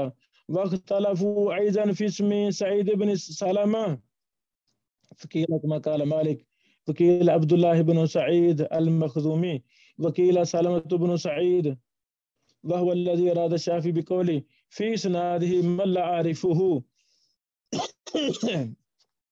اللہ اکبر. اس شروع میں امام شافعی کا قول. امام شافعی کتنے بڑے امام اور محدث تھے. امام شافعی کی کتابوں کو لازم پکڑنا چاہیے. اللہ اکبر. جس انسان نے امام شافعی کی کتابوں کو لازم پکڑا وہ فقہ کا امام بن جائے گا. حنبل کتابیں بڑی قیمتی ہیں. سبحان اللہ. الجامع لعلوم الامام احمد، یہ ہماری محبوب کتاب ہے. امام احمد کے منتشر تمام رسائل کو، تمام چھوٹی کتابوں کو جمع کر دیا گیا ہے مسند احمد کے علاوہ. باقی سب ڈاٹا میں آ گیا ہے. علل کی، جریل کی وغیرہ وغیرہ سب قسم میں. اس کو لازم پکڑنا چاہیے. شعار تھا اہل سنہ کا. اللہ اکبر. امام احمد کے عقیدے کی کتابیں بڑی کمال کتابیں ہیں. ان کی اس بندے سے محبت کی وجہ ہے کہ میں نے اپنے مدرسے کا نام جامع امام احمد بن حنبل رکھا ہے. اللہ اکبر. امام احمد کی ساری کتابوں پر اللہ نے مجھے کام کا موقع دیا ہے. مسند احمد آج سے 10 سال پہلے دارالسلام نے ہم 3-4 ساتھیوں سے کام کروایا تھا. اس میں بھی شامل تھا. وہ چھپ چکی ہے ہماری کتاب مسند احمد. بڑے ذخیم بائبل پیپر پر، بڑے ذخیم انداز میں. انگلش میں بھی چھپ کی ہے، عربی میں بھی. 50 جلدوں کا جو تقریر تھی، تحقیق، اس کا ہم نے خلاصہ لکھا تھا. پھر امام احمد رحمہ اللہ کے مختلف رسائل مجھے ملے. 5 رسائل ملے سنت پر، عقیدے پر. مجموعہ مقالات اصول سنت کے نام سے ہم نے اردو میں ان کو لانچ کیا. امام محمد رحمہ اللہ نے جیل کر ایک کتاب لکھی تھی، ارد الازناد والجہمیہ. بڑی کمال کتاب، فتنہ خلق قرآن پر. سبحان اللہ. تو بھی ہم نے اردو میں شائع کی. السنہ امام احمد کے بیٹے کی کتاب، وہ بھی اردو میں تیار ہو چکی ہے. اللہ تعالیٰ مجھے شائع کرنے کی توفیق دے. کرنے کے کہ ہمیں ان محدثین کو لازم پکڑنا ہے جن کی زندگیاں گزر گئیں، جن کو اللہ تعالیٰ نے پیدا ہی دین کی خدمت کے لیے، دین کی نشر و اشاعت کے لیے کیا تھا. ہمیں ان لوگوں کو لازم پکڑنا ہے، ان کو پڑھنا ہے. تو شروع میں کہا نا امام شافعی نے کہ اس کے سند میں ایسا راوی جس کو میں نہیں جانتا.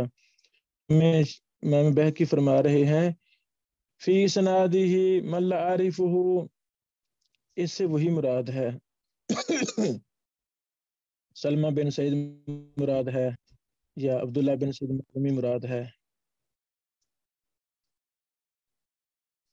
اول مغیرہ اوہما، یا ایک ہے مغیرہ یا سلمہ، یا دونوں ہی مراد ہیں. الا ان الذي اقام اسناده ثقة اوداه مالك بن انس المعطى واخرجه ابو داود في السنن. لیکن اس حدیث کی جو سند ہے، اس سند کے سارے راوی ثقہ ہیں الحمدللہ. وقد روي الحديث عن علي بن طالب عن علي بن ابي طالب وجابر بن عبد الله وعبد الله بن عمر عن النبي صلی اللہ علیہ وسلم. اس کے آگے امام بہقی نے اور بھی سندیں ذکر کی ہیں، مختلف لفظ ذکر کیے ہیں. بس میں اسی پر اکتفا کرتا ہوں. یعنی ہم جو بھی حدیث پڑھیں گے الجامع الکامل سے، تو اس کے اندر بڑی زیادہ وسعت ہے، بڑی گہرائی ہے. تو یہ جو چند کتابیں میں نے بولی ہیں، یہ بھی ہم نے دیکھنی ہے تاکہ ہمیں علم حدیث کے ساتھ محبت، شغف پیدا ہو سکے. اللہ اکبر. ایک بات مور کرنا چاہتا ہوں. امام کے ہوش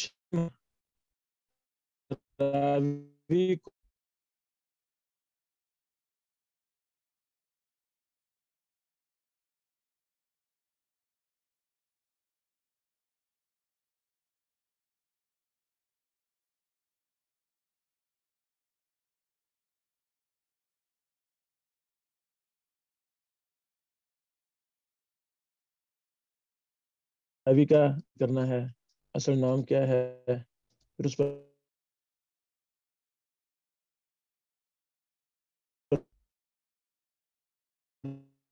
ہم نے اس سند کے سارے راوی سکھائے ہیں. بات ختم. تو تقریب التہذیب سے کام شروع کرنا چاہیے. تقریب التہذیب عام دستیاب کتاب ہے. یہ تو کتاب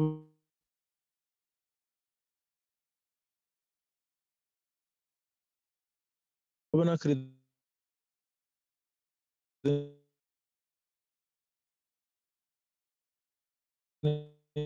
چاہیے. تقریب و تہذیب کو ایک قوانین بنائے ہیں. قوانین مثلاً کل سفیان سکا الا سفیان فلان و فلان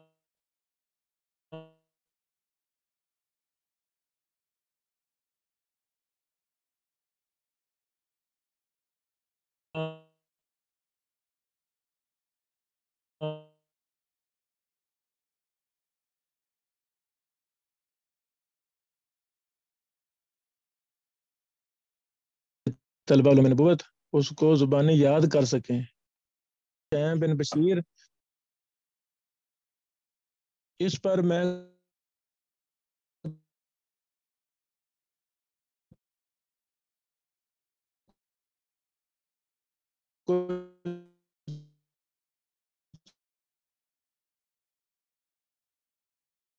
چیزیں شیئر کرنا چاہتا ہوں.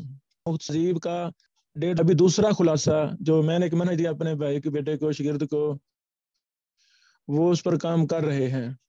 اللہ ان کو لمبی زندگی دے, جلدی وہ مکمل ہو جائے گا. پھر میں دونوں خلاصوں کو اکٹھا شائع کروں گا تاکہ طلبہ علوم نبوت پوری دنیا میں ہم اس کو عام کریں گے تاکہ اس کو زبانی یاد کریں. عرب کے مشائخ کو تقریب و تہذیب زبانی یاد ہے, بار بار دیکھنے سے چیزیں زبانی یاد ہو جاتی ہیں. مجھ سے کسی دورے میں کسی بھائی نے سوال کیا تھا لاہور میں کہ اس کو زبانی یاد کرنے کا طریقہ کیا ہے. ہماری کتاب ہے جرح و تعدیل کے اصول و ضوابط, چھپی ہوئی ہے, نیٹ پر بھی ہے, kitabussunnah.com پر. اس میں نے 4-5 طریقے لکھے ہیں کہ تقریب و تہذیب کو زبانی یاد کیسے کیا جا سکتا ہے. وہ آپ پڑھیں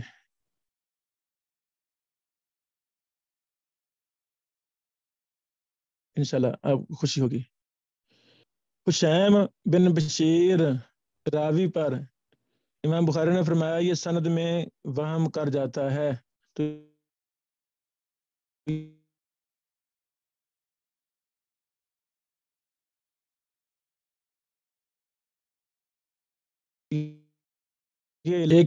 لیکن سکا راوی سے ہی غلطی ہوتی ہے, سکا راوی سے ہی وہم ہوتا ہے, اور کوئی بھی ایسا راوی نہیں بچا جس سے کوئی زندگی میں 1 2 4 10 20 جسے وہم نہ ہوتے ہوں. امام ابو داؤد طیالسی, ایک ہے ابو داؤد سجستانی سنن والے, ایک ہے سجستانی نہیں ایک ہے طیالسی مسند طیالسی والے. یاد کرنے کا طریقہ کیا ہے, امام احمد کے استاد طیالسی ہیں اور امام احمد کے شاگرد سجستانی ہیں سنن والے. میں بات کر رہا ہوں مسند طیالسی والے, وہ بہت بڑے امام اور محدث تھے, سبحان اللہ, بڑا کام کیا. اچھا, اس کی ہزاروں حدیثیں تھیں, تو محدثین نے تتبع کیا, ان کی سندیں چیک کی, متن چیک کیے, تو 70 ان کو علتیں ملی, 70 غلطیاں ملی, 60 یا 70, مجھے کنفرم بول گیا. تو یہ ہے علت, یعنی سکا راوی ہے, امام اور محدث ہے. بھائی انسان ہے نا, انسان ہونے کے ناطے جو اس سے غلطی ہوئی ہے محدثین نے ایک ایک غلطی کو لکھ دیا ہے بھی یہ اس میں غلطی ہے, اور یہی علم علل ہے, یہی فن علل ہے. کتنے کتابیں محدثین اس پر لکھی ہیں. افسوس کے ساتھ میں یہ بات کر رہا ہوں, اتنا یہ مبارک فن, اللہ اکبر, اس کا سراسر تعلق علم سند کے ساتھ ہے, علم متن کے ساتھ ہے. ایک ایک حدیث کی سندوں کو جمع کرنا, متن کو جمع کرنا, راویوں کی درجہ بندی کرنا, راوی کے طبقے دیکھنا, یہ کس طبقے کا راوی ہے. ایک متن 10 سکا بیان کر رہے ہیں تو ایک متن ان کے اپوزٹ ضعیف بیان کر رہا ہے, تو یہ علم علل ہے. محدثین نے اس کو کہہ دیا یہ منکر روایت ہے ضعیف والی. ایک اوسق بیان کر رہا ہے, ایک سکا بیان کر رہا ہے, تو سکا کی بات کو انہوں نے شاذ کہہ دیا. یہ سارا علم علل ہے. علم حدیث کی پہچان کرنے کے لیے ایک ہی شے چاہیے, وہ علم علل پر دراسے کرنے, مقارنے کرنے, تقابل کرنے. افسوس کہ اس کو چھوڑ دیا گیا ہے. بس یہی کہا جاتا ہے جی علم مشکل بہت ہے, بڑا مشکل علم ہے یہ. اچھا, مشکل علم کو چھوڑ دینا چاہیے؟ نہیں, اس پر بڑی زیادہ محنت کرنی چاہیے, اور قیامت تک یہ فتنے فساد برپا ہوتے رہیں گے، ہو رہے ہیں، ہوتے رہیں گے۔ اب فتنے زیادہ ہیں، امام بخاری کے دور میں تھوڑے تھے، یہ بہت بڑی بات ہے۔ امام احمد کے دور میں، ابو حاتم رازی کے دور میں فتنے تھوڑے تھے، اب زیادہ ہیں۔ اس دور میں راویوں سے غلطیاں ہوئیں، انہوں نے علل پر مستقل کتابیں لکھیں، سکہ راویوں کی غلطیوں پر کتابیں لکھیں، امام مالک کی کتابوں سے، سندوں سے تلاش کر کے بھائی استاد کتابیں ہے لکھیں کہ یہ امام مالک کی غلطیاں ہیں۔ ارشاد اللہ قصری صاحب میرے استاد ہیں، کی غلطیاں لکھیں، میں نے جو پڑھا ہے وہ بیان امام کروں ان کا احمد نام کی لے کر۔ غلطیاں اب میں لکھیں، کہوں جی میں امام نے بخاری قصری کی صاحب سے غلطیاں صحیح لکھیں۔ مسند احمد پڑھی ہے مثال کے طور پر، تو میں مدلس ہو جاؤں گا، آج کا دور میں تدلیس کر رہا موجودہ ہوں۔ دور ہے، یہ تو بھائی خطیبوں میرے کا استاد فتنہ، عصری چھوٹے صاحب، لیکن لیول کے میں نے مصنفین کا مسند فتنہ، احمد ان سے نہیں پڑھی۔ یہ روزانہ اخباروں میں پتہ اگر نہیں میں کیا اپنے ہم بکواس زمانہ کسی ایسے چھپ شخص رہی ہے، سے بیان ٹیلی کروں ویژنوں جس پر کو میں ملا جاہل نہیں ملا، ہوں، جاہل ان پڑھ گنوار سنا لوگ نہیں ہے، بیٹھے ہوئے ملا ہیں، نہیں ہوں، ہر طرف تو فتنے وہ ہی میں فتنے رسالہ ہیں، ہر خفی طرف کر رہا فتنے ہی ہوں گا۔ فتنے ہیں۔ علم علم لگی حدیث کے میرے خیال ماہر میں۔ کہاں ہے؟ نہ ہونے کے ابن حجر برابر ہیں۔ فرماتے ہیں علم شیم بن یعنی اب بشیر تو زیادہ ضرورت سکاتن ہے علم ثابتن علل کو کثیر عام التدلیس کرنے کی، والارسال الخفی۔ ان لو خطیبوں جی کی ایک ایک بات کو لیا جائے، آگے کتب حدیث میں اس کے دیکھا نیچے جائے، اور بھائی امام کہاں یہ ذہبی کی سند ہے، کاشف، اس وہ کا متن مختصر کہاں ہے، کتاب ہے۔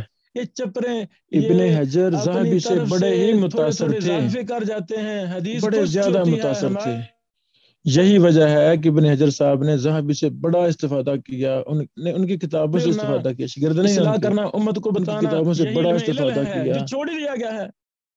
دعائیں کی۔ تو اس فن سے تو یہ ہمیں کاشف محبت ہونی چاہیے، اصل ہے علم علل سے تقریب محبت ہونی التہذیب چاہیے۔ کی۔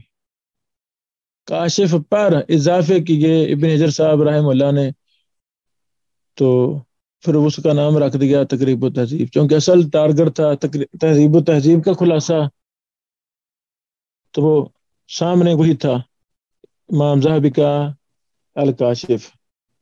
الکاشف میں ذہبی صاحب فرماتے ہیں کہ ان عمرو بن دینار و ابی زبیر، کہ جو حشیم بن بشیر ہے نا، یہ عمرو بن دینار سے بیان کرتا ہے، ابو زبیر سے، وعنہ، اور اس سے احمد بیان کرتے ہیں، ابن معین اور حناد بیان کرتے ہیں، امام ثقۃ مدلس، یہ حکم لگایا ہے امام ذہبی صاحب رحمہ اللہ نے۔ امام تھے، بہت بڑے ثقہ تھے، لیکن مدلس تھے تیسرے طبقے میں۔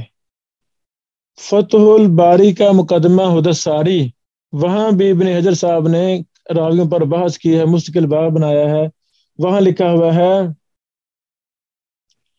اما روایتہ عن الزہری فلیس فی الصحیحین منہا شیء،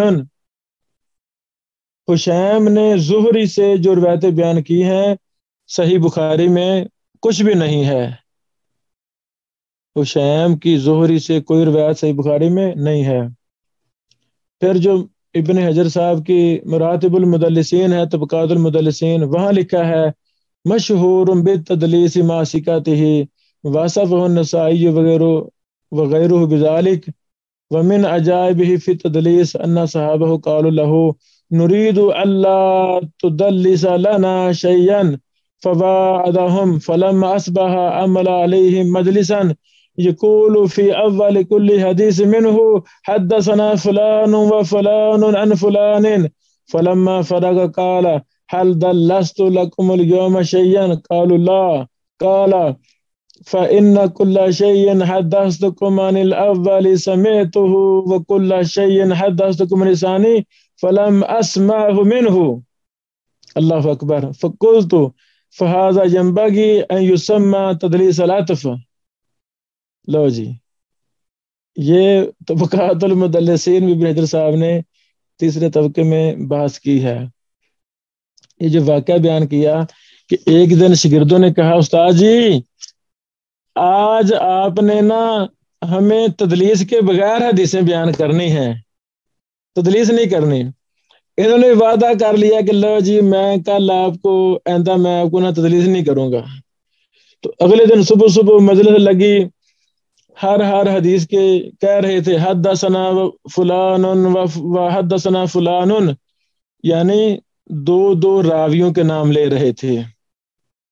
مثلا میں کہوں حدثنا ارشاد اللہ کالا سری و حدثنا الحافظ محمد شریف، یہ دونوں میرے استاد ہیں، دو کے نام لے رہے تھے امام حسین بن بشیر. جب ساری مہلت ختم ہوئی تو پوچھتے ہیں ہاں بیٹو میرے شاگردو کیا آج میں نے تدلیس کی ہے؟ تو انہوں نے کہا بھی نہیں کی، تدلیس آپ نے نہیں کی. تو حسین بن بشیر کہتے ہیں اللہ کے بندو، جو میں پہلا فلان کہتا تھا وہ میرا استاد ہوتا تھا، میں نے ان سے سنا ہوتا تھا، اور جو دوسرا فلان کہتا تھا تو اس سے میں نے نہیں سنا ہوتا تھا. سبحان اللہ، یعنی وعدہ کیا تدلیس نہیں کروں گا، پھر بھی کر گئے. ابن حجر فرماتے ہیں اس سے کہا جائے گا تدلیس العطف، یہ تدلیس عطف ہے. تدلیس کی قسمیں ہیں، مختلف قسمیں ہیں، 16 حدیث کی کتابوں میں ان قسموں پر ساری بحثیں موجود ہیں. طبقات المدلسین کے بھی شروع میں ان قسموں پر ابن حجر صاحب نے کچھ بحث لکھی ہے. اس کے آگے وہ مراسیل کی بات کی ہے کہ حسین بن بشیر نے کن راویوں سے نہیں سنا، اسے کہتے ہیں مراسیل.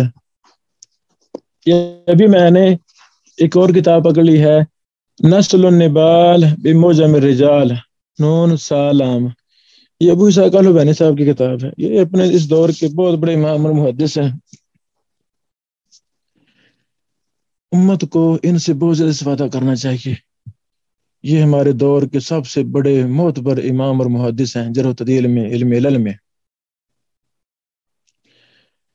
اللہ اکبر. پچھلے سالوں میں نے ان کی شخصیت، ان کی کتابوں کے منہج پر دورہ شروع کروایا تھا. وہ بھی لیکچر ہمارے یوٹیوب پر موجود ہیں، ابو اسحاق الحوینی حافظ اللہ کے نام سے. وہ بھی سنیں آپ، انشاءاللہ آپ کا ایمان تازہ ہو جائے گا. اس ہفتہ میں آپ کو یہ بھی کام ہے انشاءاللہ، ابو اسحاق الحوینی صاحب کی کافی کتابیں پی ڈی ایف میں ہیں، شاملہ میں ہیں، نیٹ پر موجود ہیں، وقفیہ پر موجود ہیں، ان کو دیکھا جائے. ان کی ابو اسحاق الحوینی صاحب کی حالات جو بھی آپ کو ملے، کافی کوئی بھی تو ان کی حالات پر کی کتابیں چھپ چکی ہیں، میرے پاس بھی ایک دو ہیں. تو جو کچھ آپ کو ملے وہ آپ لکھیں. بڑا شخص جو واقعتاً بڑا ہو، جو منہج محدثین کے مطابق کام کرے، اس کو لازم پکڑنا چاہیے. میری یہ سوچ ہے. چلو 100% نہ صحیح، کچھ نہ کچھ فیصد آپ کے اندر اسی بڑے شخص کی خوبیاں آ جائیں گی. ان کے لیکچر بہت زیادہ ہیں، جو میں نے لیکچر دیے ہیں 8-10 وہ ضرور سنیں، آپ کو فائدہ ہوگا انشاءاللہ العزیز.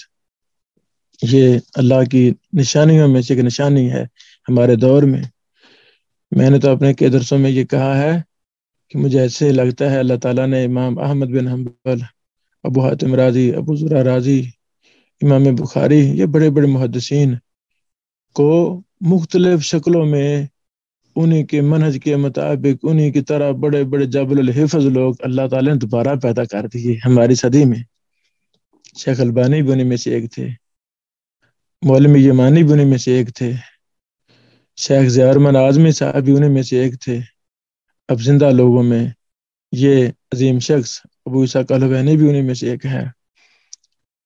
انہیں جیسی صفات ہی میں مراد لے رہا ہوں. اللہ تعالیٰ نے بڑا علم عطا فرمایا. اور پچھلے سال کرونا میں فوت ہوئے شیخ علی حسن الحلبی، یہ بھی متقدمین محدثین کی طرح مجھے لگتے ہیں. اللہ نے ان لوگوں سے بڑا کام لیا. اللہ تعالیٰ ہمیں بھی ان جیسا بنا دے. تو یہ نا ابو اسحاق الحوینی صاحب کی جرح و تعدیل کی کتاب ہے، نسل النبال بمعجم الرجال. یہ 4 جلدوں میں ہے، نیٹ پر یہ موجود ہے. جلد نمبر 3 ہے، صفحہ نمبر 471 ہے، لکھ لیں. یہ بھی آپ بھائیوں نے یہ کھول کر پی ڈی ایف سے یہ پڑھنے ہیں. حالات ایک صفحے کے ہیں، ایک صفحے کے. اللہ اکبر، اللہ اکبر. تو یعنی یہ ایک میں بحث کر کے یہ ثابت کرنا چاہتا تھا کہ جہاں ضیاء الرحمن اعظمی صاحب رحمہ اللہ نے اپنی کتاب پر بحث ختم کی ہے، سند پر، جرح و تعدیل پر، وغیرہ وغیرہ، متن حدیث پر، وہ تو ایک چھوٹا سا باب ہے، وہ تو ایک قطرہ ہے، قطرہ سمندر آگے اور ہے۔ ہم نے قطرے پر اکتفا نہیں کرنا، بلکہ سمندر کی تلاش میں بھی ہم نے آگے نکلنا ہے۔ جو کچھ ہم نے سنا ہے میں نے بیان کیا، جو اس میں کمی کوتاہی رہ گئی ہے اللہ تعالیٰ معاف فرمائے۔ آپ میرے بھائی ان باتوں کو لازم پکڑیں، اگر میری یہ باتیں دیگر شیوخ پر پیش کریں وہ زیادہ مجھے خوشی ہوگی۔ بڑے شیوخ پر آپ کے رابطے میں ان پر بھی باتیں کریں کہ ابن بشیر تو یہ کہتا ہے، یہ کہتا ہے، جو وہ مفید بات بتائیں، قیمتی بات وہ مجھے بتائیں، ہم فالو کریں گے، فائدہ لیں گے۔ میری کمی کوتاہی نکال لیں، غلطی نکالیں، وہ بھی مجھے بتائی جائے، میں وہ بھی فالو کروں گا انشاءاللہ۔ آپ کے ان کو بتانے سے ہو سکتا ہے یہی کوئی اچھی بات ان تک پہنچ جائے، وہ ہمیں فالو کرنا شروع کر دیں، میری کتابیں پڑھنا شروع کر دیں۔ میرے لیکچر ہیں تقریباً 1000 کے لگ بھگ، میرے لیکچر ہیں ہمارے یوٹیوب چینل پر، کتنے دورے ہم نے کروائے۔ تو کوئی اچھی بات کہیں سے ملے وہ لینی چاہیے، دینی چاہیے۔ شاید اس منع سے جو میں شاید فائدہ نہیں اٹھا سکا، آپ فائدہ اٹھا لیں، آپ اس منہج کو آگے بیان کریں، لکھیں، خلاصے لکھیں میرے لیکچروں کے، اس کو آگے نشر کریں، امت کو جوڑیں، تو انشاءاللہ دوبارہ سے یہ محدثین والا دور اللہ تعالیٰ پیدا کر دے گا۔ بارک اللہ فیکم۔ السلام علیکم ورحمۃ اللہ وبرکاتہ۔ کوئی سوال ہو تو بھائی کر سکتے ہیں۔ ماشاء اللہ یا شیخ، بہت ہی مدلل گفتگو، بہت لطف اندوز ہوا، بہت کچھ سیکھا، اور میں حیران ہوتا ہوں کہ جو منکرین حدیث ہیں وہ کس طرح سے ایک جملے میں حدیث کا انکار کر دیتے ہیں، حالانکہ اتنا وسیع موضوع ہے۔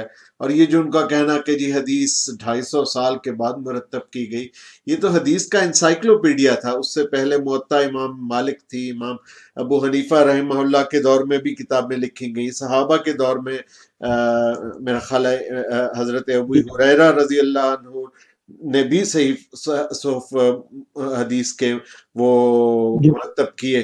تو یہ کتنا بے بنیاد الزام لگاتے ہیں یہ جو منکرین حدیث ہیں۔ ایسے جی، اور کوئی سوال ہو؟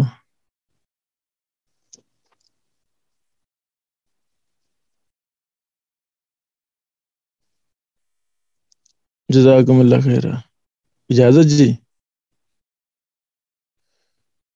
جزاک اللہ۔